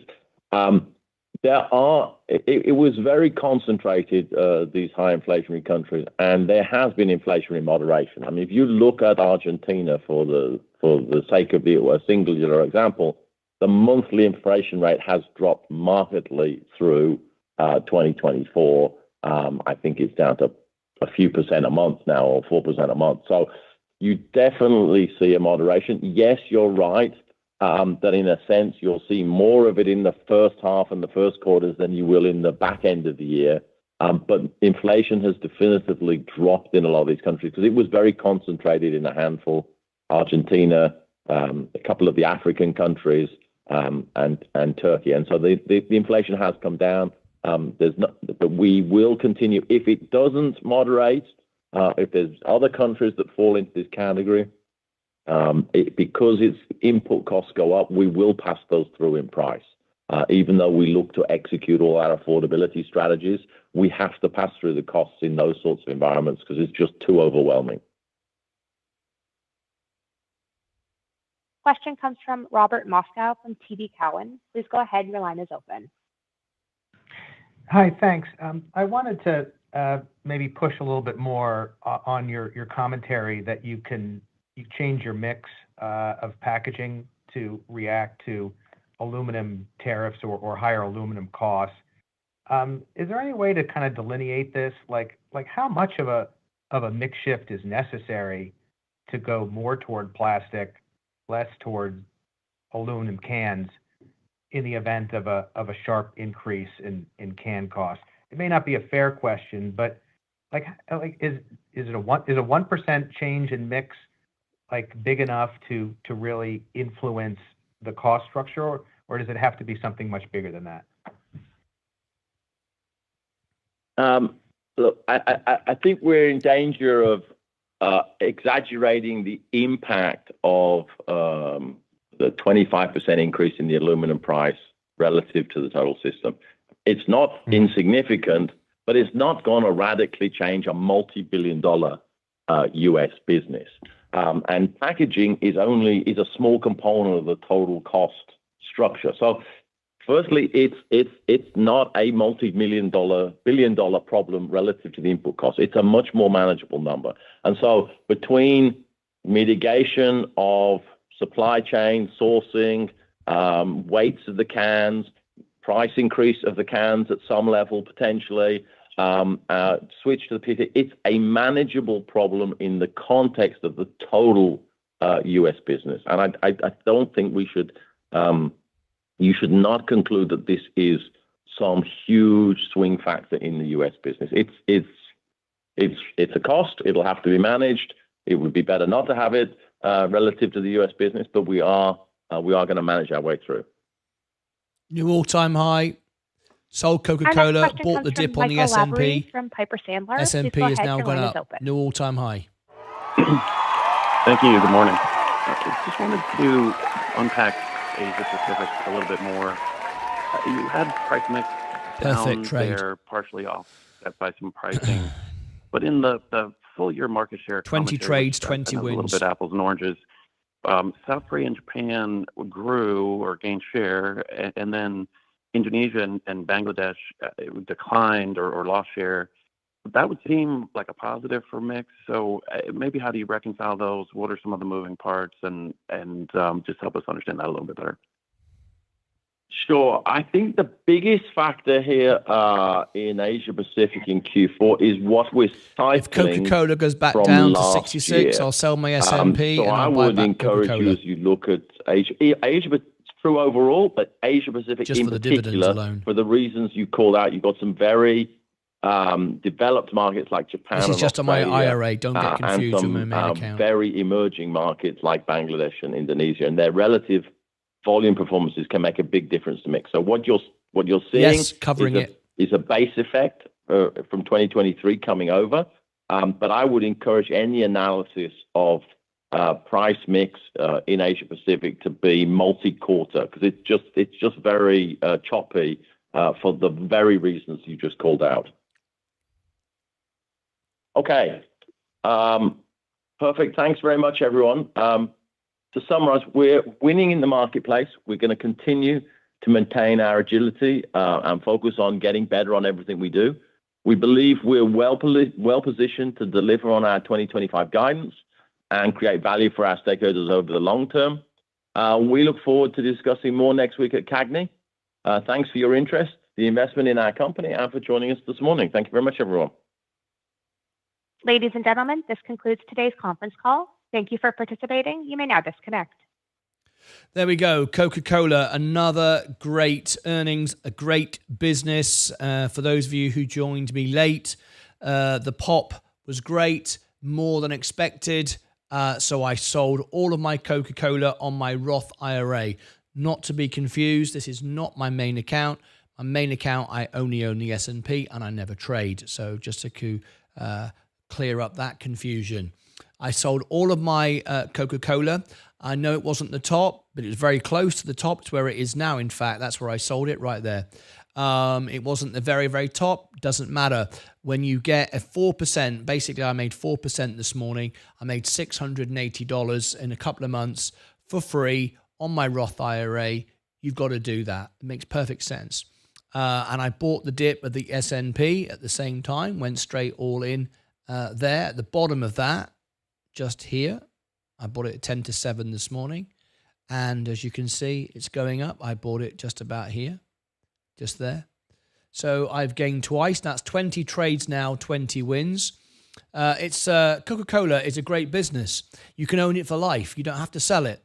The dividend's going to great. It's going to be great. It's going to carry on going up. I said to you that the S&P will slow down this year. It will do. And my anticipation was as we go on, the year would slow down for the S&P. Coca-Cola wouldn't have popped so much as it did today. But it did. So because it did pop so early, not a couple of, I was expecting this another month or two down the line. So I took my profit straight away. That way I can get back in the S&P and gain a little bit more. Now, I just made another all-time high. There is my portfolio now. As you can see, there's no tax to pay here. I traded on my Roth IRA. That's the only place I trade. If Coca-Cola goes back down to 66 today, which it may do, no idea. If it does, I'll sell my S&P for a profit again, and I shall buy back Coca-Cola and do it again. Because if it goes to 66 or around about that sort of low 67, 66, 60, that area, I'm going to get the dividend payout. You've got like 4 weeks to get in, for 4 or 5 weeks to get in, and then I can sell that again, take the dividend payout, and then get back in the S&P and get the dividend payout on that as well. So we're going to watch Coca-Cola. If it carries on running, I won't be doing anything, of course. 20 trades, 20 wins. I don't lose on my trades ever. So I'm not going to be chasing it now. Let it go. I think it's an important lesson, really, to not ever worry about how high something goes after you sell it, and does it carry on going, and have I caught the top, and have I caught the bottom? What's important is owning great businesses. When they're oversold, that's when I bought it. It then popped. I made a profit, took some money off the table. And when I do it all or nothing. I mean, I go all in. I mean, I took $38,000 out, bought the S&P. That's up, and we're doing well again now. So there you go. That's our trades for this morning. We'll keep our eye on that. And there you can see my all-time. There's my all-time position on my Roth IRA. So I am up on the day $1,200. It's my best ever day on my Roth IRA. $1,200 in one day. It's pretty good. I think you'll agree. $2,000 this week. $3,500 this month. $2,500 3 months. 2,700 the year to date. 1 year, 6,300, and the all-time over the last 3 years is 23%, 7,221. So that's good. Everything green, every single win, a win, and we are good. Now I've got $185 in cash. I'm not going to hold that cash at all. I'm going to deploy it. There's no point holding cash. I don't believe in that. Complete waste of time. So the S&P has gone up since I bought it. So I can buy it here, but I'll just wait for a little dip. If there's not a dip, it doesn't matter. I'll just give it another hour or so, see where the market settles. If Coca-Cola drops, then I'll buy Coca-Cola. These are the only two businesses or assets I want to own on my Roth IRA. Nothing else is really shouting out to me at all. And I mean like owning forever. And let me go back to VOKO. I'm going to keep my eye on Coca-Cola. If there is a drop there, I will get it. In fact, I'll just look at it the other way. I'll go back to there. $1,200 in a day. Main account. Yeah, we're all good. Very good. Today was an excellent day. Now then, today SMCI. Yes, we're covering it after hours. 20 trades, 20 wins. Nice, thank you.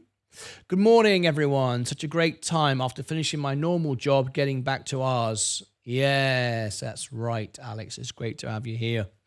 There you go. Now, again, another thing to consider. I said to you I wouldn't be selling. I'd be waiting a couple of quarters. But we got a much more accelerated earnings today. It got overbought. The earnings was good, but not as good as that. It wasn't worth 4%. So that's why I took the profit. As simple as that. Today was just too good to pass up. So I did. and the S&P was down as well, so I jumped back in. Even if the S&P had been up, I'd have bought it anyway, because I'm always back where I started from. I don't just sit around with cash waiting for a magic moment.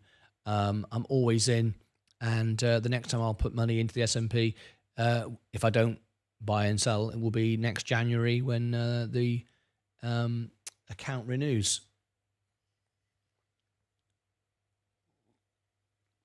Now then, I've got all my systems fixed again now. My monitors are all fixed again now. So I was up all night. I had 3 hours sleep. I'm absolutely exhausted. But I'm now going to do a whole week of reviews, catch up with all your reviews for you, plus all the earnings. I'm going to get everything done for you. I just need to sleep tonight. And then tomorrow, I'm going to be like a bloody steam engine getting through everything for you. So, all right. So I've got to get Sensei's videos out. I've got to get Vaz's videos out. I've got to get my promotional videos for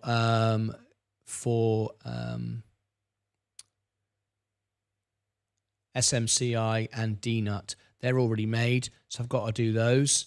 That's SMCI, did that, didn't I? And Robin Hood. So let me just record Hood right now as well. Let me just record Hood now, HOOD. This got booked in by one of our members. It was Jerry and Elba. Here we go. So Robin Hood. Hood. What's the time? 1:45. The phone lines are open, by the way, and it's pinned. Is it not pinned to the top? I thought I pinned it to the top. The phone lines are open if you want to call in. Okay, the S&P is rallying now nicely, so that worked out perfect. Perfect trade both ways round. 20 trades, 20 wins. And Coca-Cola was going down. Perfect. It was just too good today. Trying to time the market, trying to pick the top is a waste of time. I never do it. If you get 4% on an earnings call for a staple like Coca-Cola when its earnings expectation was low, it really is just obvious to take profit. But I hope you all took profit on that. Anyway, good morning, everyone. Jenny, how are you? Good morning, good morning, good morning. Google's a good buy. Yes, Google's a good buy. It is great to be here. Day stress is gone by joining your live stream every time. Keep up the amazing work you do. You are most welcome. Oh, the S&P's doing nicely now. Great. As Coca-Cola keeps going down, I can take the profit and and do it again. All right. Let me record this Robin Hood video and then start getting things done. 1:47. 1:47. February the 12th. Robin Hood, ticker symbol HOOD, after hours, February 12th. We are covering this. One of our members requested it. If you are a member of our channel and you do a $5 super chat, we'll cover the earnings for you and make a promotional video like this as well. And most of our videos rank number 1 for the stock on Google, on YouTube, and sometimes on Google as well. February the 12th, we'll be covering Robinhood earnings and giving away some free Robinhood shares as well. Very, very exciting. We called this and we told you $40 was our target. We reached it. This is all profit-taking zone now, so consider taking some money off the table. Join us for the Robinhood earnings, February the 12th, after hours. We'll be there with the official earnings presented to you with surround sound and 4K broadcast, plus live phone-ins if you require it, and an analysis, and then Sensei will do the chart for you on Sunday as well. So everything happens here on the show. Please consider liking and tap the subscribe button as well. Be part of the family. Click above my head for all the links, down below in the description. I put the links, and over here I shall put the Robinhood earnings, and down here the Robinhood playlist. Until next time, as always, take care of yourselves and each other. Right. Okay, back to there. That's now going up. My Roth IRA is going up. Lovely, lovely, lovely. Coca-Cola is still hot, so we'll leave it. Look at that for a good day on the Roth IRA. Best ever day on the Roth. I'm loving it, loving it, loving it. Right. Okay. So Coca-Cola is dipping. S&P is rising. Yep, it's working on both sides of the coin. People taking profits from Coca-Cola.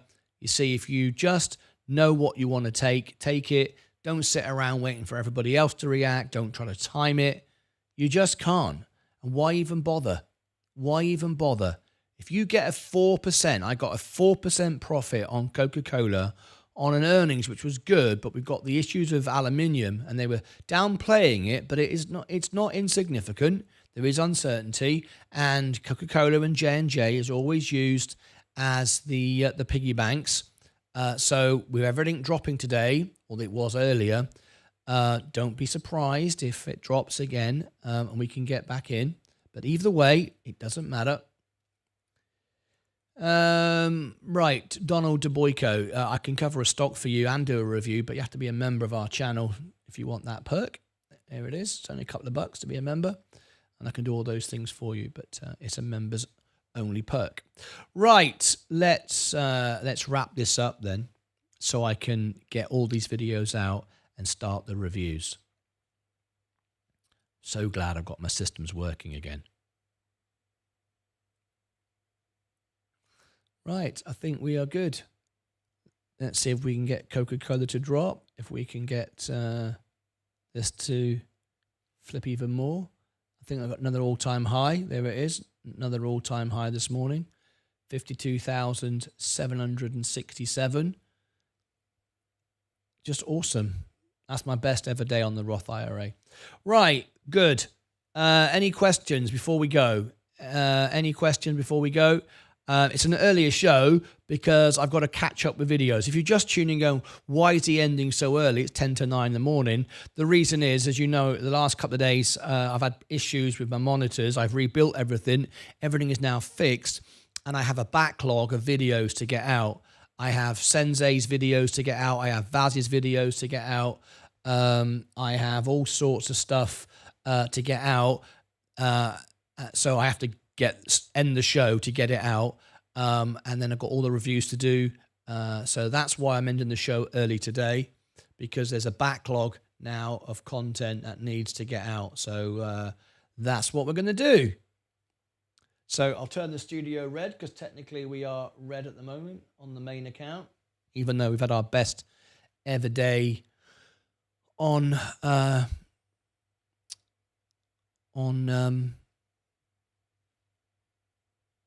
the Roth IRA. So let me just do this now. I'll do Tesla at the end. TSLA.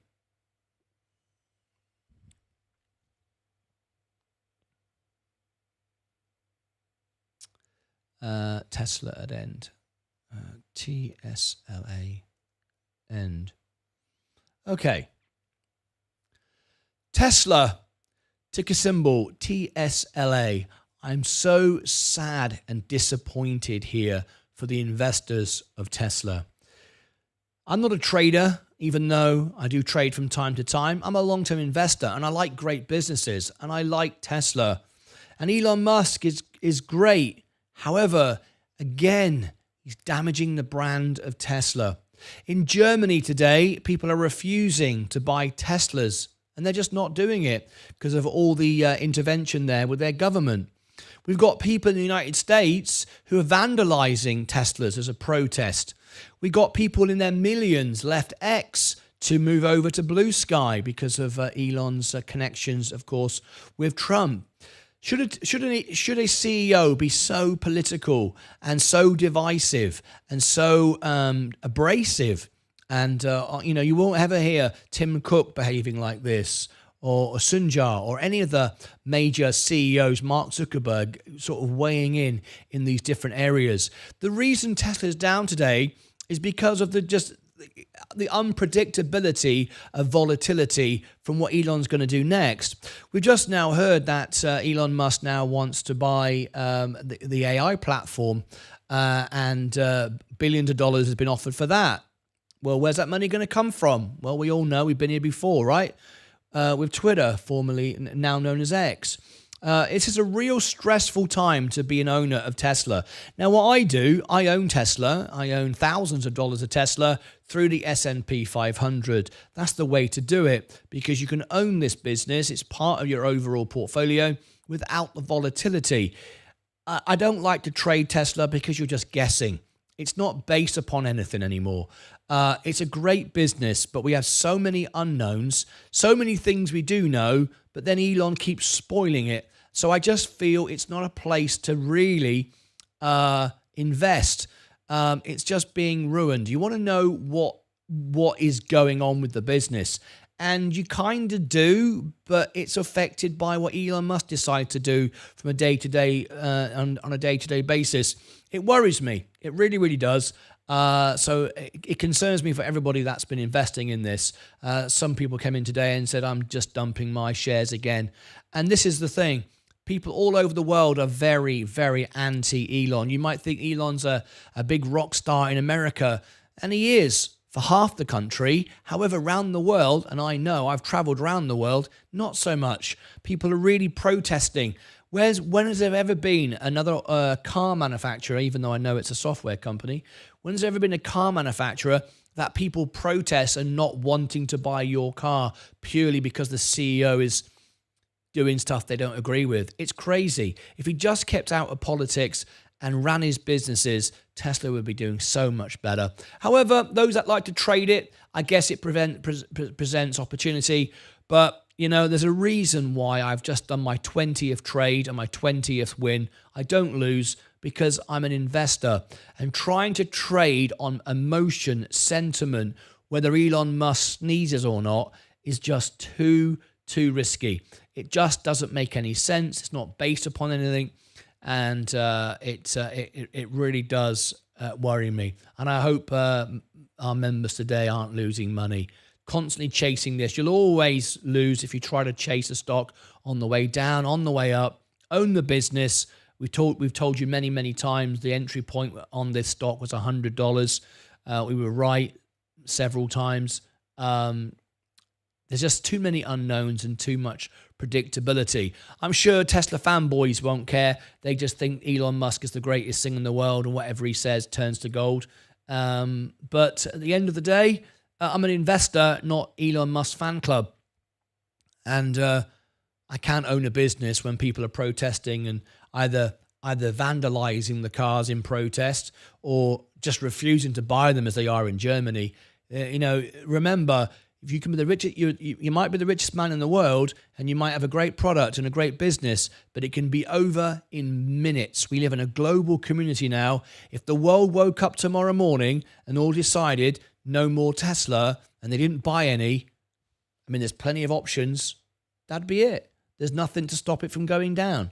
Doesn't matter how good it is. Doesn't matter how much you want a robot. Doesn't matter how much you believe in self-drive and all these things. If people just turn against Elon Musk, and he's making himself very, very vulnerable, there's nothing to stop it. We live in a global world now where people can make decisions very, very quickly. I've got 62,000 subscribers, and I know that when I say anything against Tesla, I'll get 10 unsubscribes.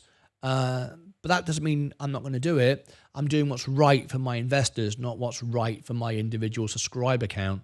But the point of me saying that is, people can decide immediately. If 62,000 people suddenly decided, Martyn Lucas is, I don't know, not a good person, down goes my business.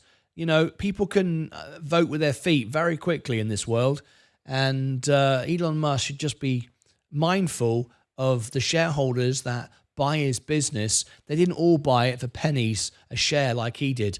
Most of us are paying $345 and constantly seeing it go down. And look at it. I mean, over the last 3 months, over the last month, you've lost 11%. It's 11.25% the year to date. I mean, people are saying the Trump effect. Well, the Trump effect is Elon Musk, favorite business of Trump, down 11% since he took office. I mean, say what you like. I mean, the numbers don't lie. Be very, very careful. There's nothing to stop Tesla dropping 30, 40, 50% because of Elon's intervention and actions. Just needs to be a CEO. Don't do what he does well. Build cars, build rockets, and let it go. If you make enemies with everybody, you just lose everything, and it would be a shame. Click above my head for all the links down below in the description, over here and over here for more information. Until next time, as always, take care of yourselves and each other.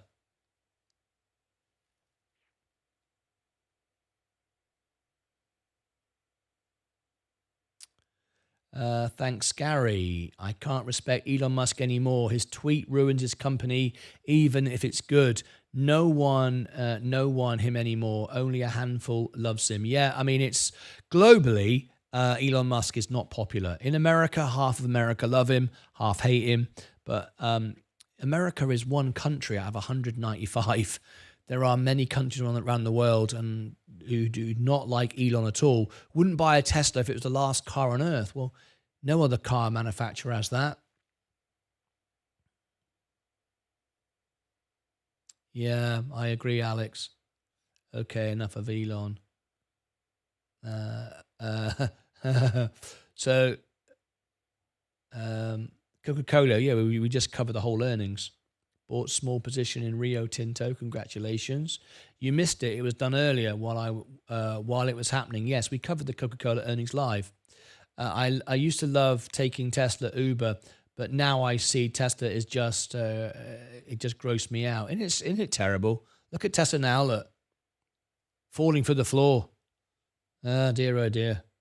Well, I mean, it's terrible, isn't it? I am waiting Tesla back to 100. Yeah, that's the time to buy it. I mean, it sounds silly, but that's the value of it. This stream needs more people making all this money. Just like the show and subscribe. Let's go. Oh, thank you very much. Hello. Pokiscro donated £5 through a super chat. Hi Martin, can you cover the first solar FSLR earnings, please? Yeah, let me have a look for you. Look at my portfolio again. Was I right or was I right again? Another all-time high. Oh, another all-time high. Look at that one. 153 grand. Look at that. It's really, really easy to make money. The hard part is to keep it. My best ever day on the Roth IRA. There it is. Again, very, very easy to make money. The hard part is to keep it. Take your emotions out of it. People are trying to time Coca-Cola today. No need. It's very simple, really. Anyway, there it is. 20 trades, 20 wins. FSLR First Solar. Let's have a look, Pokiscro. Let's have a look for you. It is February 25th, after hours.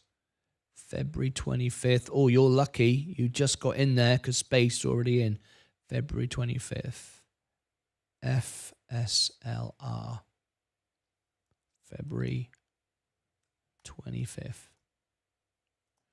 After hours. Booked. That's booked for you. All right.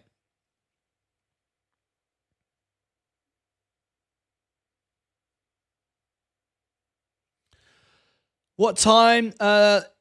You'll see it on the homepage of the channel. Hi, Martin. Good morning to you and the group. Kimberly, good morning to you. Martin, without a Roth IRA, would it be good to wait till dividend date to sell Coca-Cola? When is it? Well, you have to know when it is, I guess. All right. When is it? When is the Coca-Cola earnings? I don't know. Yeah. Now, this is what I'm laughing because you should know this.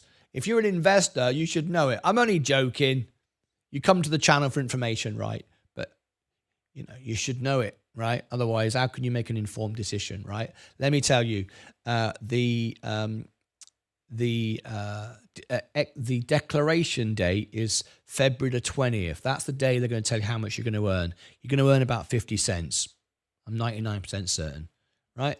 14th of March is the ex-dividend date. So you need to be in by the 14th of March. You can sell on the 15th of March. As long as you're in on the 14th of March, you can sell. The payout will be the 1st of April. All right?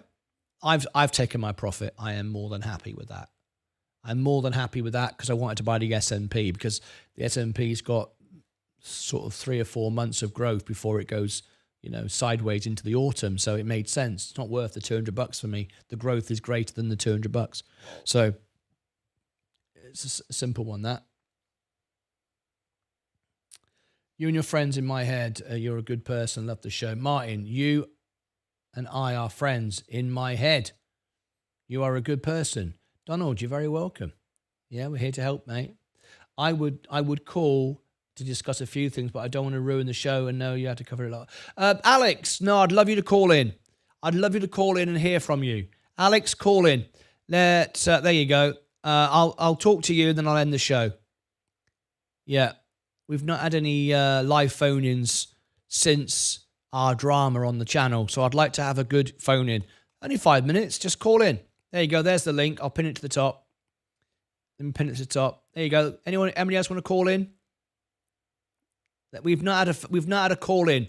I want to move on and bury the bad stuff. So if you want to call in, I would love it. I would appreciate it. I would enjoy it. So call in. Let's get the calls. Let's get that done.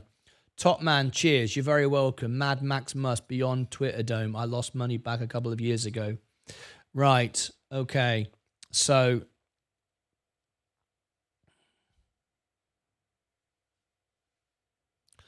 okay. Let's do this. Let's do this. Alex is in the green room. Let me whack him in there. There we go. Alex, stand by a second. Tesla end and best trade ever. Okay. Here we go. Best. Do that again. Best trade ever. 20 trades. 20 wins. Never lost since I rebalanced my portfolio. Done it again today. We've hit another all-time high. My best ever day on my Roth IRA. And there is my all-time high, 152,700. It was 153 just a moment ago, which is another all-time high. What's that pop there, you may ask? You may ask on my Roth IRA. Well, I had Coca-Cola, as you know, in my Roth IRA, not to be confused with my main account, 100% of the S&P 500. I said to you that I would sell my Coca-Cola after a couple of earnings because the market will go sideways come October, the autumn time. But Coca-Cola popped up big today, way more than it should have done. It was a good earnings, but it wasn't as good as it popped up. It was basically repression. Basically, we had a lot of pent-up energy in Coca-Cola, a lot of disappointment, a lot of selling off, a lot of overselling. And then we had a nice bit of a news, even though things aren't perfect in the Coca-Cola garden. Nothing ever is, right? We've got issues with aluminium and all the tariffs and so on and so forth. So it gave me 4%. It was $680 profit. Tax-free, you've got to take it. So even though my strategy was wait 2 months, get $200 each quarter, two quarters, and then buy back in the S&P. With the S&P being down today because of tech and Tesla is awful right now. Elon Musk is upsetting everyone around the world. It was an obvious no-brainer. I took my profit. It was tax-free. I instantly bought back the S&P. And without even hesitation, the moment I sell, I don't care what the price is. The S&P, I just buy back in again and just carry on again with the $680, basically a share and a bit of the S&P for free. And as you can see, I'm already up today, and that's my year to the past year. But I'm already up on those shares of the S&P. So there we go. Now, the moral of this story, what do we learn from this today? 20 trades, 20 wins. We don't try and time the bottom. We don't try and time the top. That's why I always win. I never lose. And the reason why is I know what I want to own. Nothing changes my mind unless macro conditions present me an opportunity to either buy or sell. But I know what the business is. I understand the business. And when it presents an opportunity to buy it, I buy it and I go all in. I was $38,000 in on Coca-Cola. And you've got to have a strategy. You own the business. You're not looking to sell it. However, if you get an opportunity when it outperforms its earnings, which it did, you just take some money off the table. Don't look at it and go, oh, it carried on going. It's got a bit more to go. Maybe I can get a bit more money. Maybe if I sit around and wait for a while, I can earn a bit more. Don't worry about what you could have had. Be concerned what you do have. It's the same sort of thing if you're a married man, all right? Focus on the woman you have at home, not everybody else's wives. I think that's important. The grass is always greener somewhere else. Focus on what you have and take care of what you have, and it all works out fine. Have a plan, have a strategy, but if you're presented with a free opportunity which outperforms your original plan, then do it. So I took the trade. It made sense because there's more growth now in the S&P, including the dividend that I won't get so early in the year. If it had been June, July, I would have stayed into the autumn, got 2 quarters of dividends, and then bought the S&P because it will then be sideways, maybe even a bear market. But it was free money. So there we go. 20 trades, 20 wins. The markets are good. There's a lot of volatility with tariffs, Elon Musk upsetting everybody, Tesla in free fall again. I'd hate to be owning Tesla, but I own it, of course, with the S&P. There it is. My best ever day on my Roth IRA. All-time high today of $153,000. No tax, tax-free. Fantastic. Way to go. Click above my head with all the links down below in the description. Remember the golden rule. It's easy to make money. The hard part is to keep it. It's as simple as that. Own the business. Know what your strategy is. Don't try and time the market. You know the value. You've done your calculations. But when there's a free profit on the table, don't get greedy. Take it. Move on. Next trade. Don't look back. Always look forward. Until next time, as always, take care of yourselves and each other. Alrighty. Let's come back to there. That's going up again. That's my best ever day.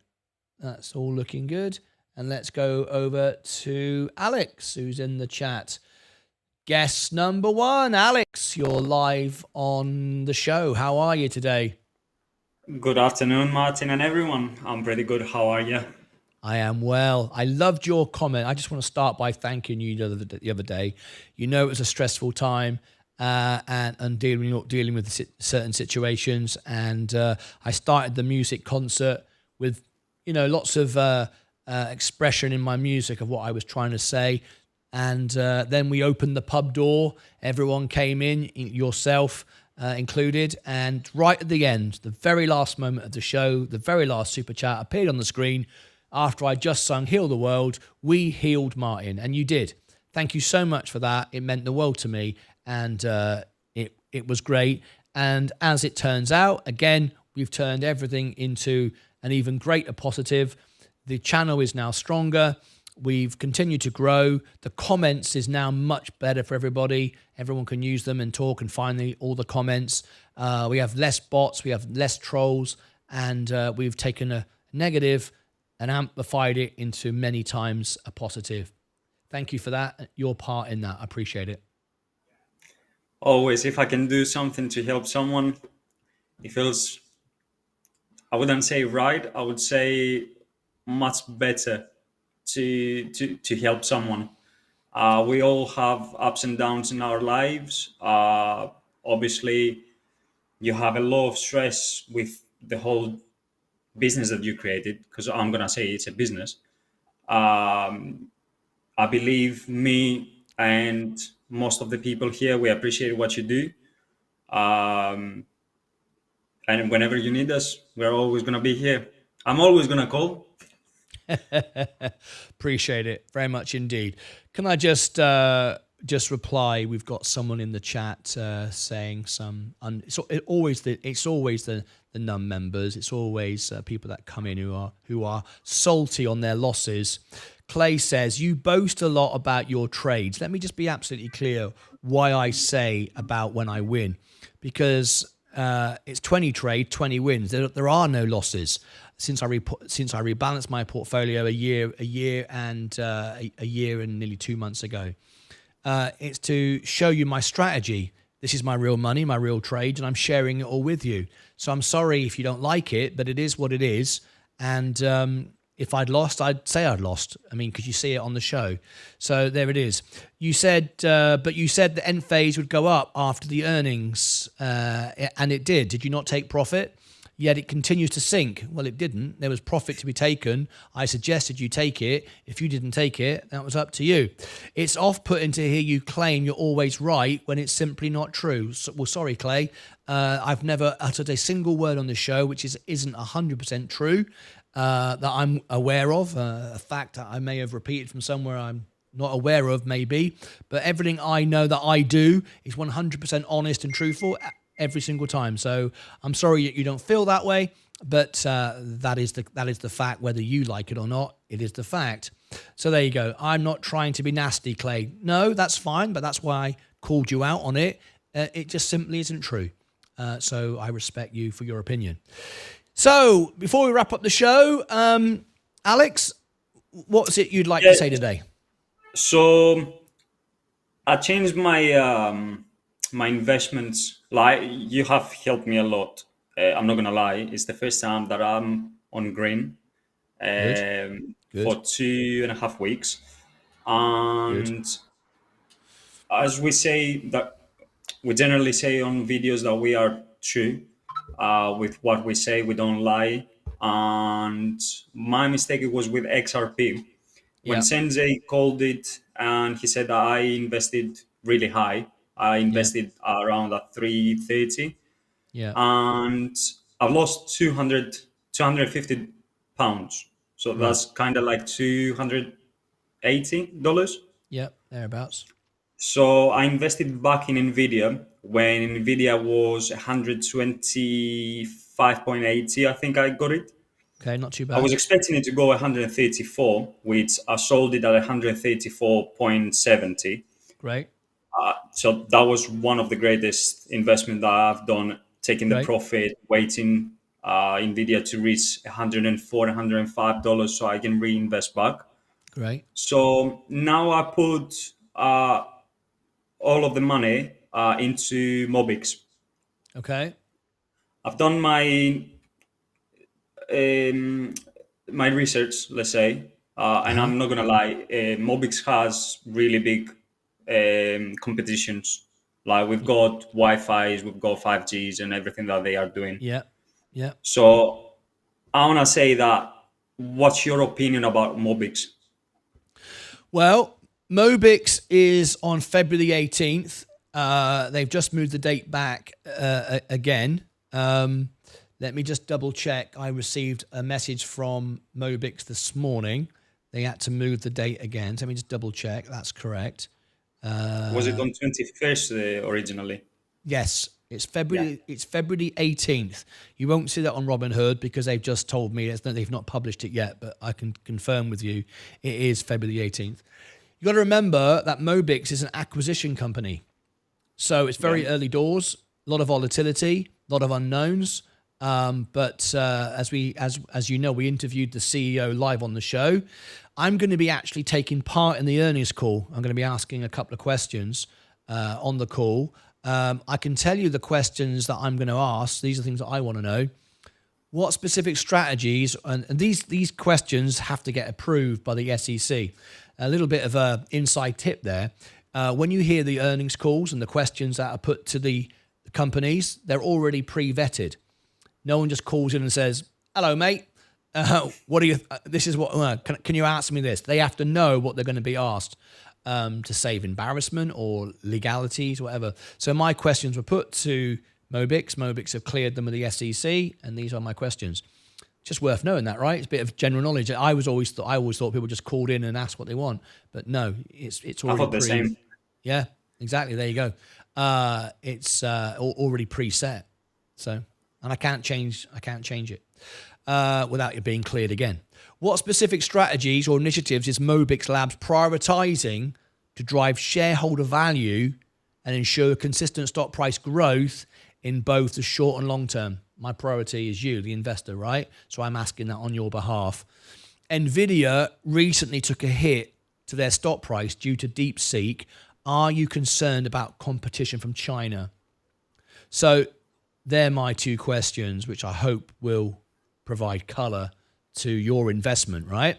I don't know. When I spoke to, is it Fabrizio, isn't it? I think it's Fabrizio. I think his name is CEO. I love what they were saying. I love what they're doing. I love their partnerships with NVIDIA and other things that they've got going on.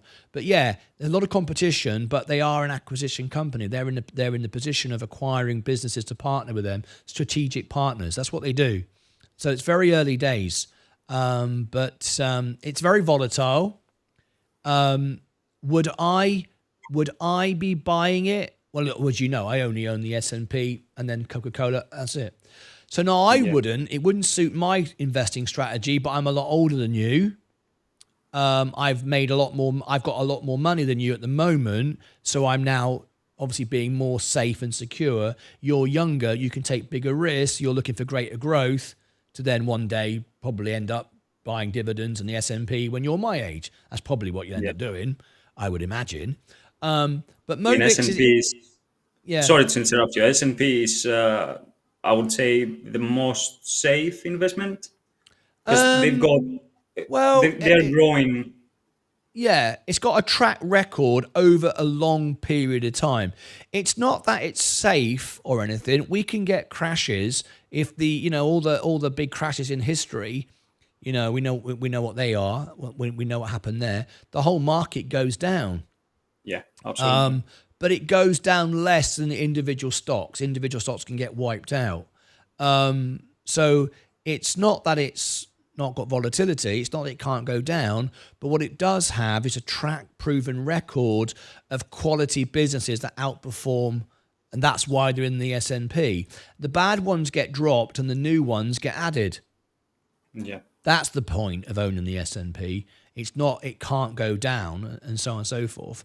But also your margin maintenance level is a lot less on the S&P as it would be on anything else. It's 25%. So it's regarded as a safe asset, but that doesn't mean it can't go down. It absolutely can.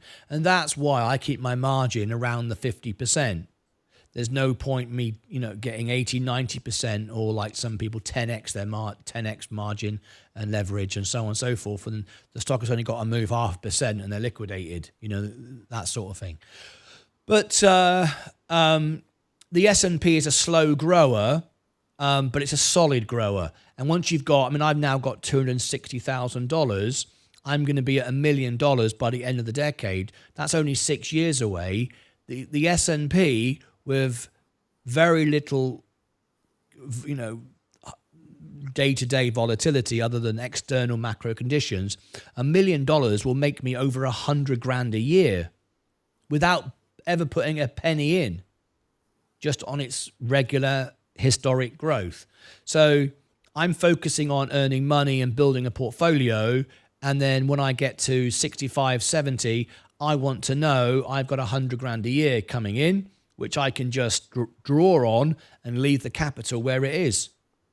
So my $1 million is still $1 million. If I only spend $90,000 a year, I've got another $10,000 going on the pot. It's still growing. So, that's why I do that.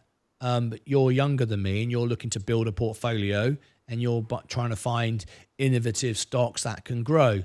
And Mobix is one of those. But it is volatile and no one knows whether it's going to go up or down or sideways. You can only do your research. But that's why we have the earnings. That's why we listen to what they say. We listen. I'll ask the questions, see what they say to me on that. But yeah, that's all I can really say on it, mate. Yeah, because I wanted to know, what are their plans against their competitors? Like, are they, and which you enlightened me, to be honest, with the partnerships and stuff, because having partners is making you stronger as a company against your competitors. Yeah. Because if you go one against 10 competitors, it's a really low percentage of winning, let's say, Yeah. if I'm expressing it correctly. Yeah, they've got lots of good strategic partners, and I'm sure we'll hear about it on the call. They'll talk. That's their business. They will talk about it. So I mean, let me look at the current position. Where is it right now? I think it's falling down today. MOBX. Yeah. Now then, if we go back, it rallied on our interview, then it sold off as it always does. Yeah, let me look at that. Yeah, I'm looking at it over the year to date. Yeah, I mean, yeah, it's a very volatile stock. It's a trading stock. It's in and out. So what I'm anticipating to happen with this is potentially get a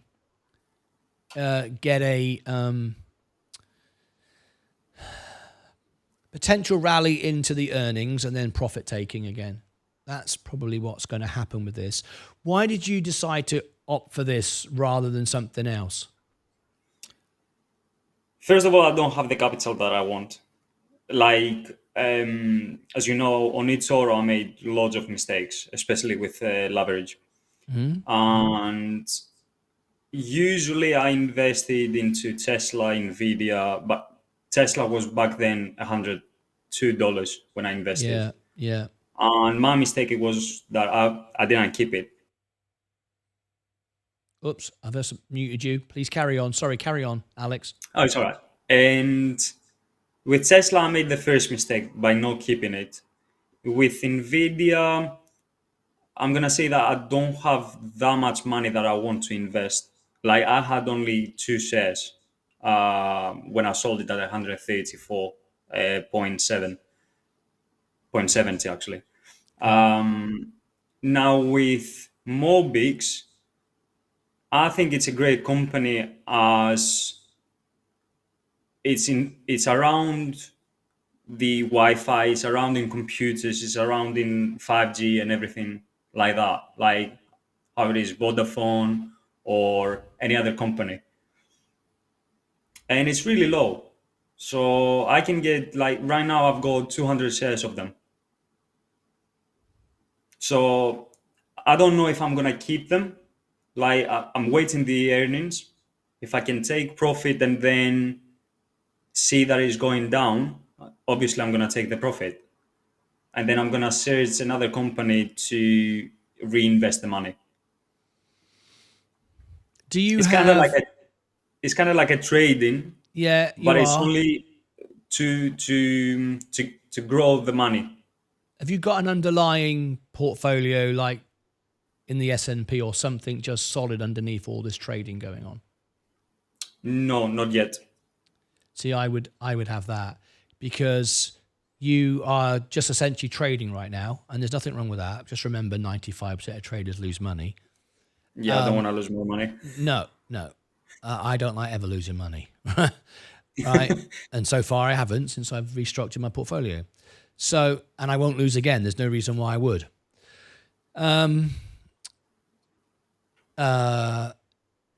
You're going to win some, you're going to lose some. Whereas if you've got an underlying portfolio that's steadily growing, whether it's the S&P or different things that you can get that give you a solid base to work from, I think it grounds you a little bit because you see it growing steadily, and it's nice to see that. Yeah, absolutely. You know, it's encouraging you to stay in. The most important thing is not trying to time the market. It's just to stay in. I mean, you can see, look, the S&P today. I mean, this is a perfect example, right?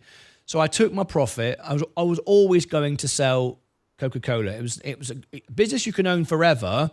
However, I said when I bought it, I'm going to sell this when it makes 20%. Well, it only made 4%, but it did it months and months ahead. All right, so I've still got the time to earn that from the S&P. And the S&P, even though it was down today, is near an all-time high. But I bought it today because I understand the value of where it's going. I don't really care about the price. I care about the price when it comes to Palantir being 600 times earnings. Then I care about the price, but not the S&P because it's still only sort of 23 times earnings. Still good value, and it's going to consistently grow. Whereas someone like Palantir can go up 80%, down 80%. I mean, that's not where we are with the S&P unless there's like a global world war or something like that. And even then, it probably only go down about 30-40%. So by having a constant base and foundation just stabilizes you. It's very hard to time the market. And remember, when you're trading because of information that you've been given or seen or heard, and everybody else has seen and heard that, right? So if you heard today, even if I was able to bring you the news within 1 second of it happening, Wall Street already knew about it before I got it. People have already started trading it before you've even heard me say it, and now you're trying to trade it. The point I'm making is you're always following what everybody else has already done. And that's very hard to do because you've already missed it. Yes, it might carry on going and blah, blah, blah, whatever. But you're always trying to catch something that's already happened. And I just think it's like today, when that went up on Coca-Cola, I knew 4% wasn't my 20, but 4% months and months ahead is equivalent to the 20 in 6 months' time, right? So I didn't think, well, what if it carries on going up? Or I didn't concern myself with what everybody else is going to do, what they're going to say on the earnings call. It doesn't matter. I knew from understanding the business, Coca-Cola doesn't do 4% in the morning. It's not a meme stock. It doesn't have massive swings like that, but it did. And because 4% in that time scale is so much better than 20% over the next 6-8 months. I just made a decision. So I'm not trying to do. But what I'm trying to say is I'm not trying to. I'm not concerned what the market's going to do, what everybody else is going to say afterwards, and how they're going to react. I know that's a good position for me, and I took it. But I'm a human, and when I saw it kept going up a little bit more, I thought, I could have got a bit more. And I thought, we all do that. But I try to go, let it go. That's a bad feeling. Because that bad feeling often makes you want to, I'll buy back in again. It's still going to keep going. Yeah, it makes you greedy. And then you lose because that's what it does. It draws you in. That's what everyone's buying it. And people are buying it, waiting to take some profit. And then you just jump in right at the top. And then it goes down. Now I lost all the money I just gained. Now I've got to wait another quarter for the next earnings. Bloody hell. I just took the profit and I moved on and I don't look back. And then I bought the S&P, even though it's near an all-time high. It was down today. I just bought it. I didn't care what the price was because with the S&P, you're always going to buy it higher and higher and higher. Your average is always going to go up and up and up. You can't say lower your average on the S&P unless you're waiting for a world war to happen and it to go down 30%. Because what I bought a year and 2 months ago is up 30-40%. Well, unless the only way of me getting that is if a global big disaster happens. Well, I don't want to be waiting for that because that's just a negative way to live. And it might go up another 10% another year, another 10% in a year. And if it does pull back 30%, it's still higher than it is today. So you're just waiting and waiting and waiting. People that sit on the sidelines all the time watching my show going, I'm just holding cash, waiting. How many times have they come back a year later and they're still waiting and they've missed all of it? It's like chasing a rabbit. Yeah. Just be invested. If you're happy to be invested, then today, tomorrow shouldn't matter.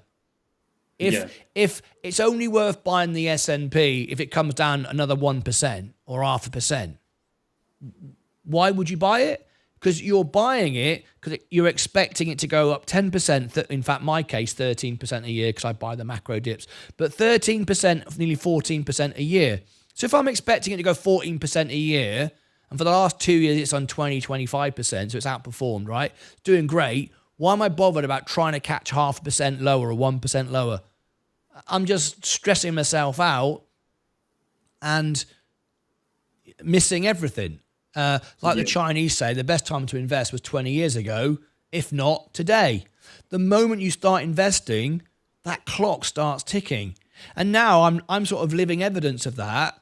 A year ago, a year and 2 months ago, when I bought the S&P, what do you think happened the moment I bought it? Is it a tricky question or? No, it's what always happens to everybody. I would say it went a little bit down, then Correct. it went. It went down, right? When I first bought it, it went down. I can't time the market. I don't know if it's going to go. It doesn't matter, does it? Because I knew a year later I'd be where I am today, up $27,000 or $28,000, which is where I am now. But when I bought it, within minutes it had gone in seconds. Oh bloody hell! It doesn't matter. That was inevitable because people are buying now, so people are selling now. So the chance of it just going up and up and up forever, it just doesn't exist. So it doesn't matter. So don't try to be bothered about timing the market. So you're a younger man, you're trading, you're trying to build a portfolio. I understand that. But it's not a bad idea just to have something underneath, sitting there, keeping the whole thing going, giving you a base. Because you will, I think you'll trade better if you've got a base underneath. Because you'll see your general portfolio rising. It will compensate the losses when you make them, and when you win. Nice. It's why I use my Roth IRA to trade. And you're in the UK, aren't you? So yeah, you gave me the link. Yeah. Thanks to you, I've got Robinhood now. Yeah. Robinhood is not as good in the UK as it is in the US at the moment. They're building it out. It's only came, I think, in December. So it's got a few months to go before it builds out. But you can in the UK you can do an ISA, can't you? Individual savings account, 20 grand a year. Yeah, I think so. Yeah, you can open an ISA.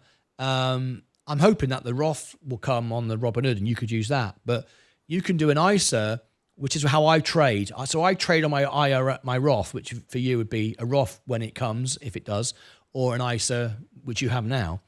And you can trade tax-free. So I don't have to calculate, well, I only made 5%, and 20% of that is tax. I don't have that worry. It's all profit to me. So it's nice. It's a nice feeling. So I would have that underneath what you're doing. Hopefully it will come soon. Yeah, it takes time. You're new in the game, right? New in the game, and you got to learn, and you don't learn without losing. Got to allow yourself to lose, even if nobody wants to. You have to a little bit, but don't try and time it. Certain assets, you own the business. So, you see, I can't sit here and say own the business on Mobix yet because we don't know enough about it. It's an acquisition company. It's acquiring partnerships. It's not established the way Google is, or Microsoft, or Nvidia. Yeah. It's not there yet. So you can't say I want to own it forever. It's a great business and all the rest of it. We just don't know that yet. So anyway, anything else you'd like to add or ask? One last thing. It was about the P ratio that I found out. I think you had it yesterday as a conversation with, I can't remember his name. I'm apologizing about that. And also comparing Mobix with Nvidia. Right. Mobix has a negative P ratio. Because that's pre-revenue. It doesn't make profit yet. Okay. Is that a good thing or a bad thing? Not for Mobix. It's not good or bad. It's an unknown. You can't really value it in the same way as Nvidia. It doesn't make profit. It's pre-profit. Okay. Because you were saying before about, yesterday actually, about selling a can worth $1, but you're selling it 600. Yeah. That only really works on a profitable business because we don't know what Mobix is worth yet. Yeah. So its price is negative because it doesn't make any money yet. So people go, well, it's cheap then, isn't it? Well, it's cheap, but it doesn't earn any money. So you don't know how cheap it is. Does that make sense? Yeah, definitely. So, people often say, well, look at this one over here. This is like Palantir, 600 times earnings. Well, that's crazy. This over here is negative 11. Brilliant. I'm going to buy that. Yeah, but it doesn't make any money. You don't know what it is yet. You know what Palantir make, and you're overpaying for it. You don't know what Mobix earn yet, not as a profitable. They're not making profit. You know what they're earning because they earn money, but they're not making profit yet. Until they make profit, you can't value it in the same way. So don't get excited when something's negative because it's cheap, but it's an unknown, isn't it? Yeah. And we don't like the unknown. I don't like unknowns.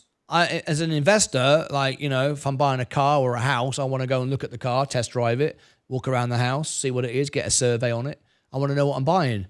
And that's why things like Mobix is called a speculative stock. Virgin Galactic, it's a speculative stock. You're speculating. You're a gold speculator. You're going to the wild west of California and you're panning for gold. You're taking speculative risk. You don't know what's going to happen with it. So massive amounts of extra potential and growth available to you, right? But you don't know.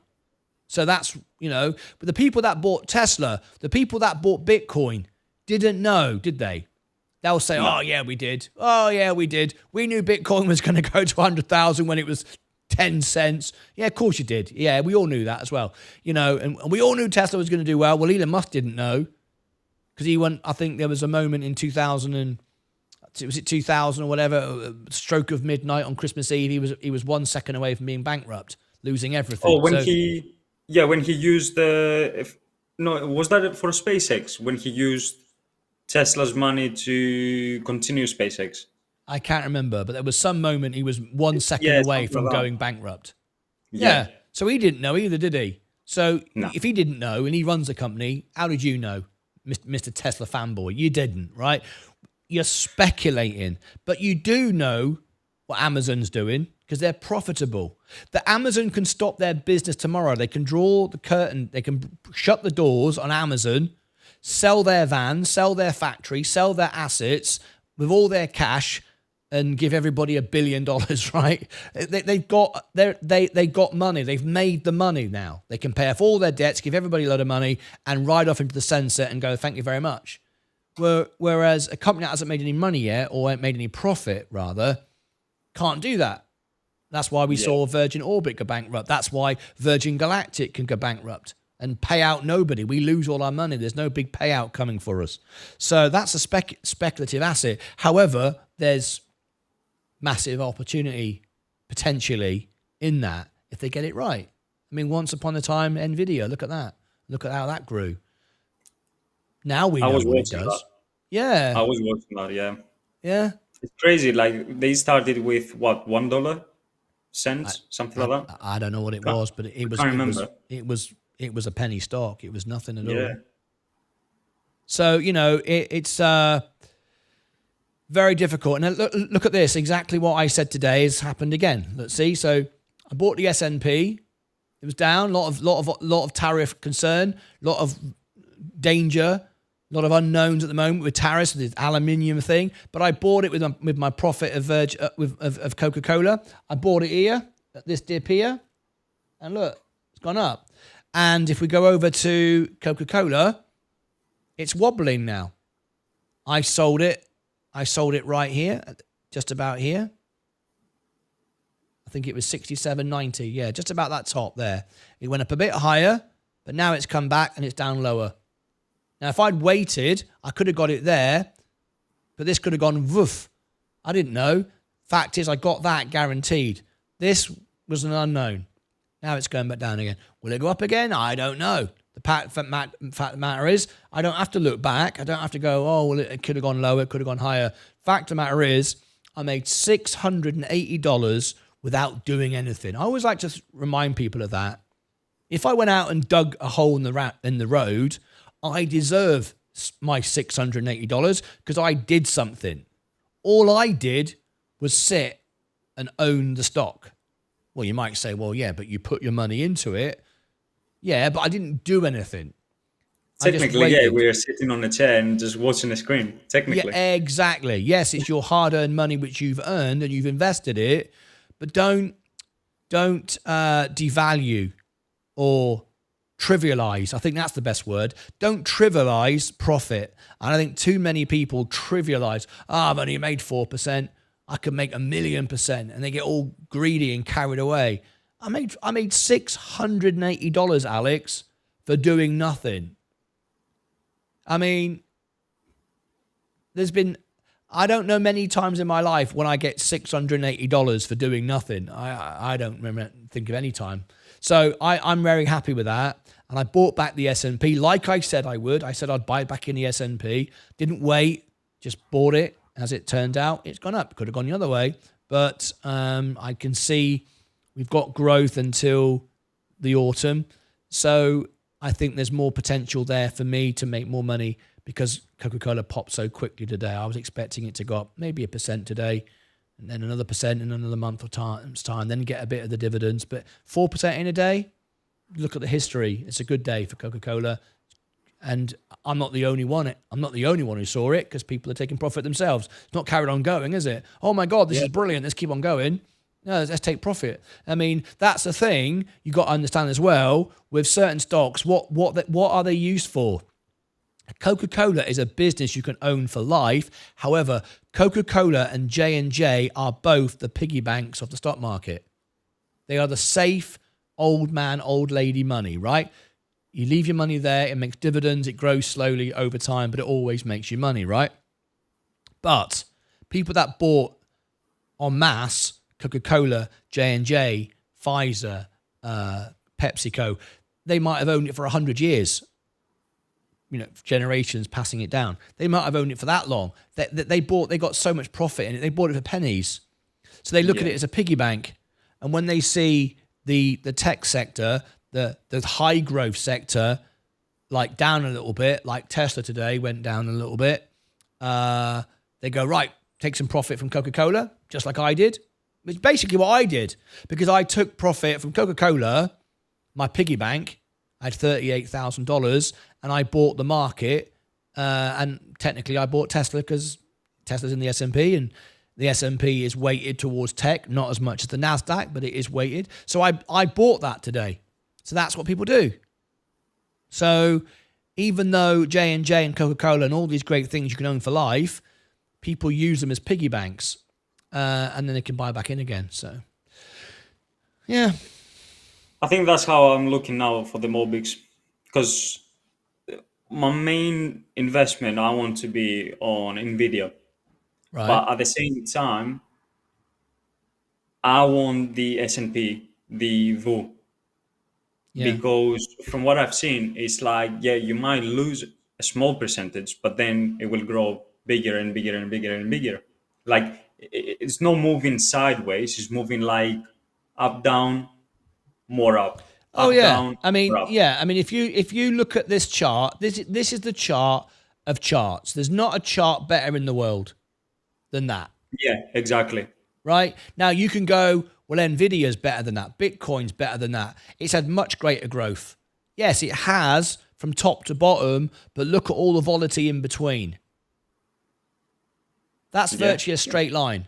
And somebody might say, well, no, I prefer this. Let's go look at Bitcoin. I prefer this. It's had much greater growth, right? But look how it works. It has a longer down, let's say. Yeah. Like it's up and down like a yo-yo. Now that's great. Yeah, exactly. Now that's great if you can catch it at the bottom and then buy at the top. That's great. But who can do that? The answer is no one. People will tell you they do all the time. But if you look at that, if you took emotion out of it and you didn't know what you were looking at, and I said to you, and you didn't know what it was, and you didn't know what it represented, and I said to you, these are two businesses on their performance. Let's take money out of it. Let's take price. Let's not know what it is. But let's just look at performance. Or maybe they're two athletes, two people. I like about performance because my job is about that. I'm Right. into management, so I do performance graphs. And Right. Which performance chart would you buy? Which one would you prefer? The one that just keeps growing and growing and growing, improving, or up and down and up and down, up and down. I mean, no, definitely not that one. no. You can Definitely you can plan a future on the other one. And the other thing is, you look at the first one, and you know that anything rubbish that doesn't exist anymore is out of that. Anything good and great is in it. Yeah, right? yeah. And you know over time things grow because they always have done since the beginning of time. Inflation always goes up. So even if a company goes sideways, the price goes up because inflation goes up. That's why money in the bank is pointless, right? Money in the bank's just getting less and less and less by inflation, right? Money under the bed going down as well, right? Obviously. Whereas even if a business goes sideways, the price is going to go up because inflation goes up. So if Apple make the same amount of profit every single year and they don't grow, but the iPhone goes up by 4% to cover inflation, the stock price has gone up, hasn't it? Just by inflation. Yep. You haven't got any more buying power. You're not richer, but your share price has gone up. At least you're not poorer. You've kept up with inflation, right? Whereas anything else, you don't benefit. No, definitely. I now, mean, the other thing to remember is, like I just said, good stuff gets added, bad stuff goes out. Guaranteed, just keep going the right direction over time. There'll be ups and downs, but you can see over in history, it's like a steady line with dips in between, but virtually flat, right? You cannot tell me 100% that Bitcoin will be around forever. You can't. No. You can say it probably will be and yada, yada, yada. But you know every human on the planet is going to be buying products and services from that performance. There's no time in history where we're going to stop buying services. There's no time we're not going to eat. We're not going to buy phones. We're not going to buy computers. We're not going to buy anything. We're just going to do nothing. Well, of course. Well, that's what that represents. It represents the economy of the 500 best businesses in the world. So if you're planning on living more than 5 minutes and you've got, some sort of future and your goal is to reach the end with more than you have today without getting greedy, if we didn't know that was the stock market, or we didn't know that was money, or we didn't know what that was just maybe our intelligence before growth, or maybe it was my fitness growth. I don't know. Any performance. You said you like the performance. Yeah. Anything related to performance. It's a good chart, that. So that's why the S&P is a benchmark. It's what everything else is measured against. So if everyone else measures against it, who's smarter than me, and everyone's smarter than me, so I go, fine. And guess what? Look at that. With all the turmoil, it's green again today. Another green day. So now I come back to my portfolio, and I bet you, well, I don't even need to guess, 100%, I've got another all-time high. Let's have a look. 152. 153.5. We were 153 5 minutes ago. So, when that person a minute ago says, you're always going on about how you keep winning, well, one, because I am, but two, you got to explain why. I mean, it's right. I'm not making it up. It's right there. And let's be honest, I'm encouraging people, and I'm encouraging people to be investors in the most boringest, sensiblest thing you could own. If I was saying I'm always right because I'm promoting some crypto coin, then you could criticize me. You could go, he's sponsored by someone. He's promoting everyone risk their money to get rich quick. I'm trying to stop everyone from trading, period. I'm trying to get everyone just to own the S&P and do nothing. So when someone says, you keep saying about you keep winning, well... I mean, it's facts. First of all, I mean, it's facts. You provide the evidence. You can't go like against. It's on the screen. You're looking at it. Yeah, I mean, I can't you make it can't put up. fake news. Yeah. There's nothing fake about my actual portfolio. This is my actual bank account. That's my real money. I don't know what else to say. But yeah, that's a pretty good result, I think, in a day. I think you'll agree with that. Yeah, that's pretty crazy. Yeah, anyway. It doesn't look like Coca-Cola is going to give me a free gift today. The S&P's carried on going. I've got $185 just sitting there doing nothing. That doesn't need to be sitting there. There'll be a bit of volatility at some point. When there is, I'll just drop that in. It doesn't really matter at this point anyway. But yeah, there's no point in sitting there. So there it is. Just be an owner, be an investor, grow. I mean, I think that's it. I think people look at it in the wrong way. They look at it with how much money can I get? How quickly can I get it? Rather than standing back and taking a global perspective, saying, all right, show me the history, show me the results. I mean, if I was buying, and I mean literally, if I wasn't buying shares, if I was buying an actual business, let's say, Alex, you run a business, you are a craftsman, you make furniture, and you've got a few employees, and you produce furniture, and you make profit, and everyone loves your furniture, right?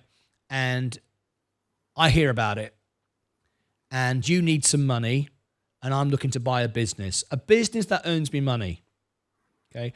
I hear about you down the pub. Someone says, Alex has got a great business. He's got half a dozen staff. He's producing tables. Everyone loves them. Great quality. It's great profit. He's got a good business. What do?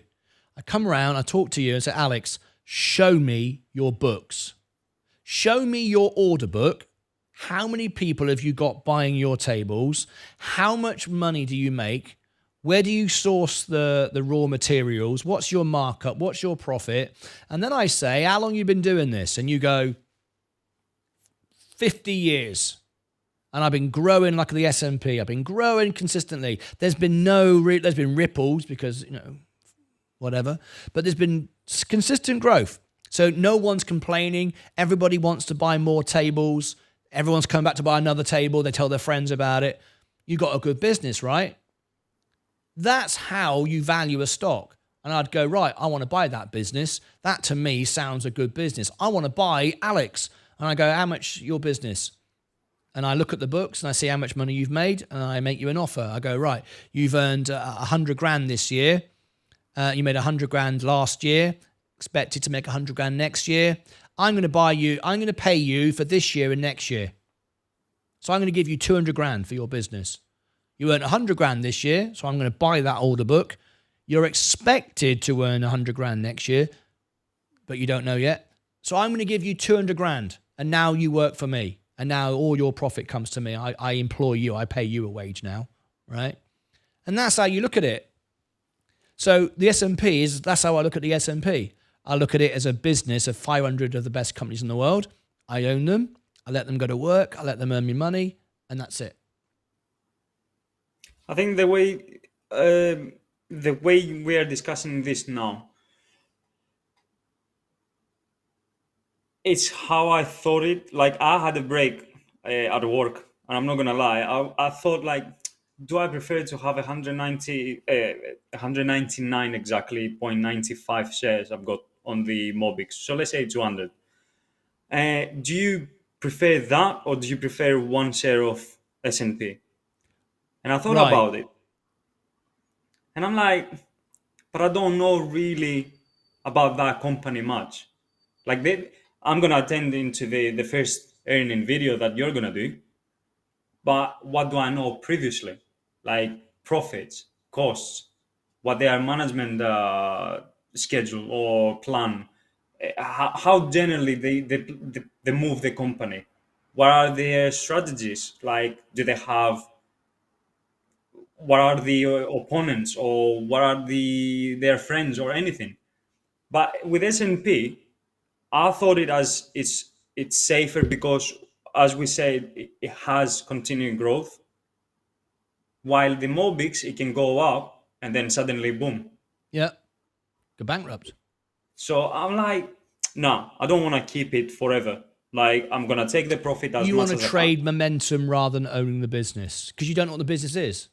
Exactly. If you tell me now, do you want to have like Nvidia? I would say yeah, because in 5 years' time, they will have a It's growth. projected to grow. You understand the Yeah. AI business. You believe AI is doing well. It's profitable. It's a market leader. It's proprietary. As something that no one else has. It has buying power. It's got enterprise business with all the Mag 7. It's a good business. Yeah, yeah. As Like simple I as will that. have an ROI back, like the return of the investment. It will pay me back. Yeah, more than likely. Yeah, Yeah. yeah. You mentioned something to do with, was it 199 point something? 199 right now. Yeah. Yeah. Did that bother? Did you mention that for a reason? Like, did it bother you that you didn't have a full round number? No, Oh, I good. said it as a number because I've been there into the situation of, oh, hold on a minute, I've got like 200, 400 shares. And you become greedy and then fear comes in. Yeah, I mentioned that because some people, and I did the same at the beginning, some people get a little bit OCD, they don't understand this. They think it's better to own a stock, 1 share, 10 shares. Can't have 10.1, can't have 99.1 or whatever. I've got to own a whole share. Right. I want to say this, and obviously it's not what you're worried about, but some people do. What's important is not whether you own 0.7 of a share or 0.8 or 10.2. It's how much money you've got invested. That's it. That's all it is. You own a piece of the pie. When you cut a slice of cake, you own 1 slice would be a share. Well, if you've got a slice and a bit of crumb off the next slice, you've still got a crumb. You're still going to eat something. It's still valuable, right? Don't worry about that because the moment you get paid out in dividends or you get bonuses or whatever, you're going to have a little bit extra anyway. It doesn't matter. What is important is, like you said, is it better to have 100 $1 stocks at $1 each or 1 at 100? Right? Well, what you're talking about there virtually is like a reverse split or a forward split. All right. But the point is, you've still got $100 invested in that company. It doesn't matter whether you've got 100 at 1 or 1 at 100. We are now able. It's not always been like this, and not everyone has access to this. So don't take it for granted. But not everyone has the ability to fractional share. You understand what a fractional share is, right? Not everyone can do that. Don't take it for granted. It's amazing. You can go, I want $5 of the S&P 500. Brilliant. And you got $5 of it, and it equally spreads that across your allocation. So you've still got the same as if you bought 1 share or 1 million, right?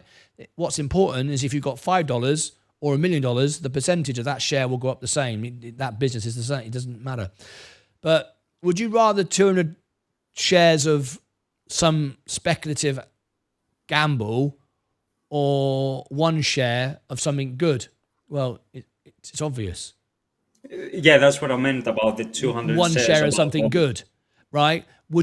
Some people say, I say Berkshire Hathaway, great business. And I think Berkshire Hathaway, class B or C, one of the two, it's like $35,000 for $30,000, whatever it is.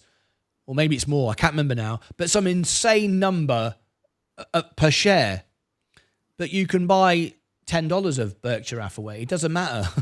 You don't have to buy a whole share. Well, I can't afford. Someone said to me the other day, oh, it's all right for you. I can't afford the S&P. It's $550. Well, what are you talking about? You can buy $500 of it. Sorry, you can buy $5 of it, I beg your pardon. You don't have to buy a whole share. It doesn't matter. I would rather own $5 of the S&P 500 than $5 and have 1 million Shiba Inu coins. That's obvious. I own $5 of rubbish or $5 of great. Well, I'd rather buy great. Now, what I'm going to do now, and I'm going to do this live, so you can see this was the S&P has gone up today. It's now starting to sell off. So what I'm going to do is just to sell off a little bit. All right, only a tiny bit. It doesn't really matter. I've got 185.69. Right, it's just starting to trim back a little bit. Let me keep my eye on it. 185.69. Here we go. It's falling down. Let me go to VU. 185.69. Trade by 100. Whoops a daisy. In dollars. 185.69. Review. I'm just putting that last bit of cash because there you go. I finished off all my cash now invested. It just trimmed off a little bit. I'm very happy to own it. So I've just put that last bit of cash in there so that cash can get to work. And now you can see I've got zero in buying power. It's all fully invested once again, just because there was a little sell-off there. And the momentum is, though, upwards. And even if it wasn't, it wouldn't matter anyway. And if we go back, you can see it's gone up straight away from the moment I just bought it. All right. So I just waited for a little dip, a little bit of a moment. 99.9% of what I bought today, I bought at the bottom. I just bought a little bit further up, but that doesn't matter. Just when it dipped. And I've made $1,361 in one day. Look at that. Absolutely fantastic. That's my best ever day on my Roth IRA. So there you go. It's a good day. Now, the Roth IRA... brilliant day. The Roth IRA is done until January the 1st next year because I can't put any more in. It's fully maxed out. January the 1st, I have 8,000 or 8,500 I can dump in there, and I'll just buy the S&P on day one. And it'll be higher than it is today, but it'll be lower than it is a year after that. So just keep doing that forever and ever and ever. Now, the only change to that now was if Coca-Cola does give me a drop and it's wobbling, if it starts to sell off, it's trying to. If it drops down to here, 63, 64, here, somewhere around here, I'll buy it straight back. Guarantee 100%. I will then keep it then for the dividend payout, get the $200, and it will grow back into it again because that's what this stock will do. Because that earnings report was good today. Nothing on that earnings report I didn't like. Everything sounded great, didn't it? I mean, everything sounded good. So I'd buy it back. I'd get the $200 dividend payment. I'd get the growth because it will grow back again in the next few months because that earnings call was good.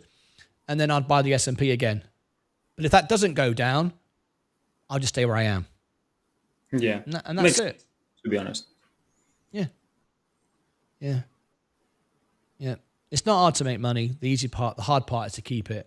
And the hard part is to control yourself. Even though I've been working on it for like 4 years. What am I talking about?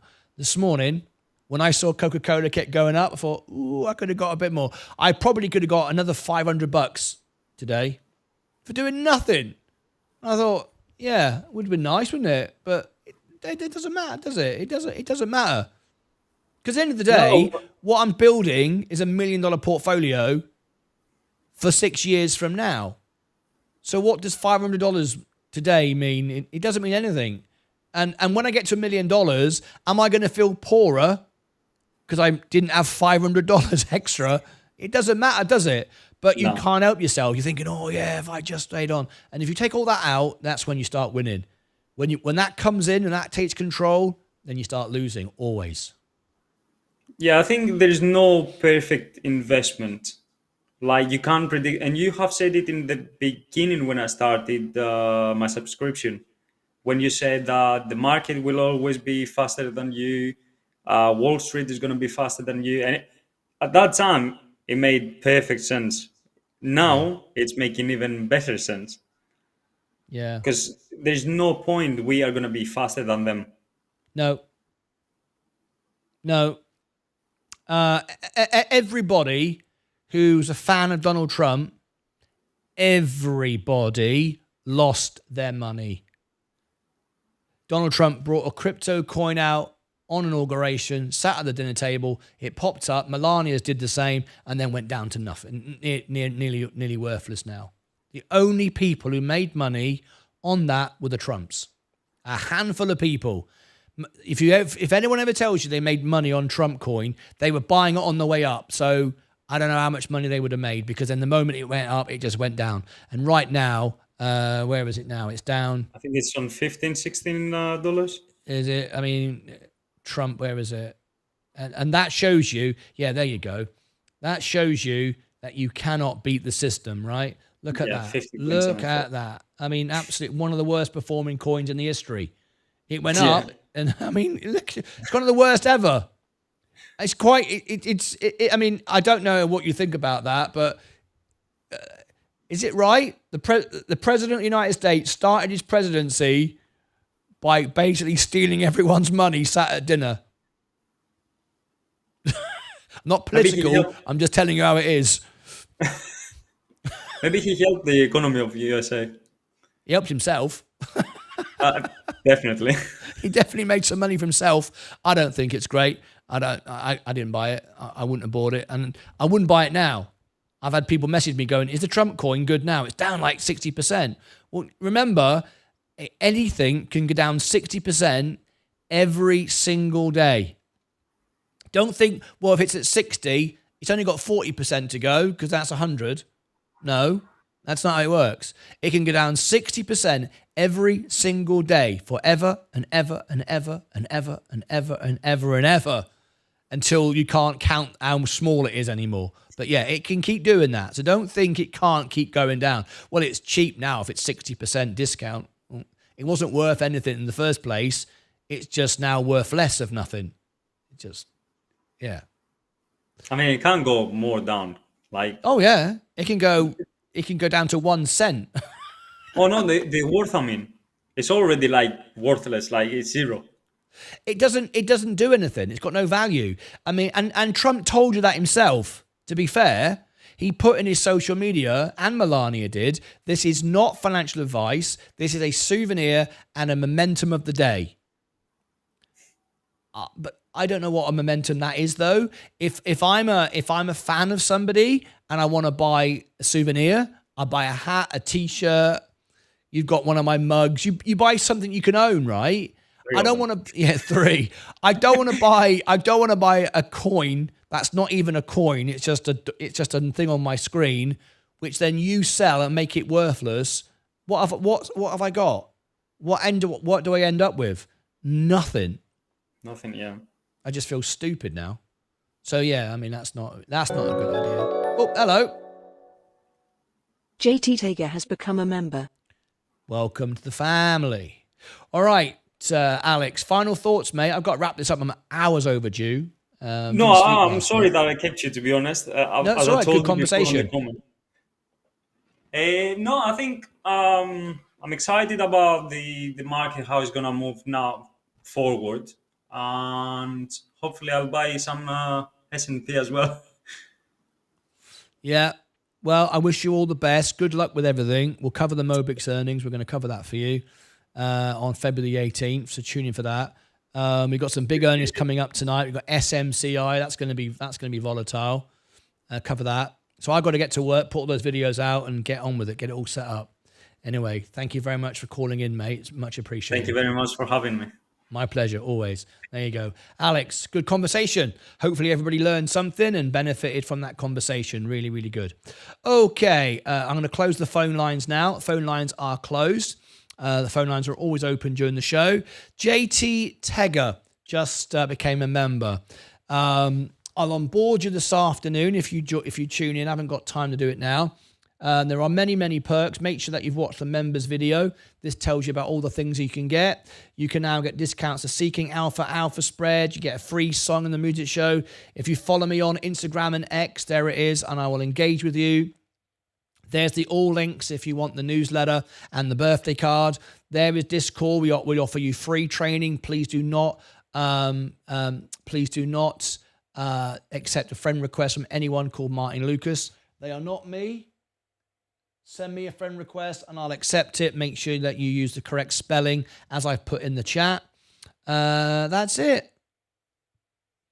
I've got to get out of here. I've got lots of videos to put out, and it's another great day. Yep, another all-time high. Everybody's happy. Look at that. Look at that for a Roth IRA. That's my best ever day on the Roth IRA. I've never had a day as good as that. And people were like, "Oh, don't take profits. You go higher." Yeah, but it's the best ever day I've ever had on my Roth IRA. Why would I not take profit? You see? It doesn't matter what everybody else is doing. It doesn't matter what you could have had. What matters is what you do have. That's all that matters. If you're winning all the time, you're winning all the time. Doesn't matter what everybody else is doing. Focus on what you're doing. That's it from me. Okie dokie. Thank you much indeed. I'm going to get all these videos put out. Thanks for tuning in. Oh, I've got a notification here on my X account. Thank you, Michael Malik. Just like one of my posts. Thank you very much. Should have a quick look at the subscribers today. Where are we? Let's have a look. Let's refresh the screen. That's 62,745. We're growing again. And 1,100 throughout the stream. Lovely. Thank you ever so much. All right, I'm out of here. Glad the Fed got it out. Glad the Fed got it out. Jeffrey Diamond, what's that? Glad the Fed got it out. Got what out? What have I missed? Got it out. What have I missed? Fed Chair Powell, that was an hour ago. That wasn't anything.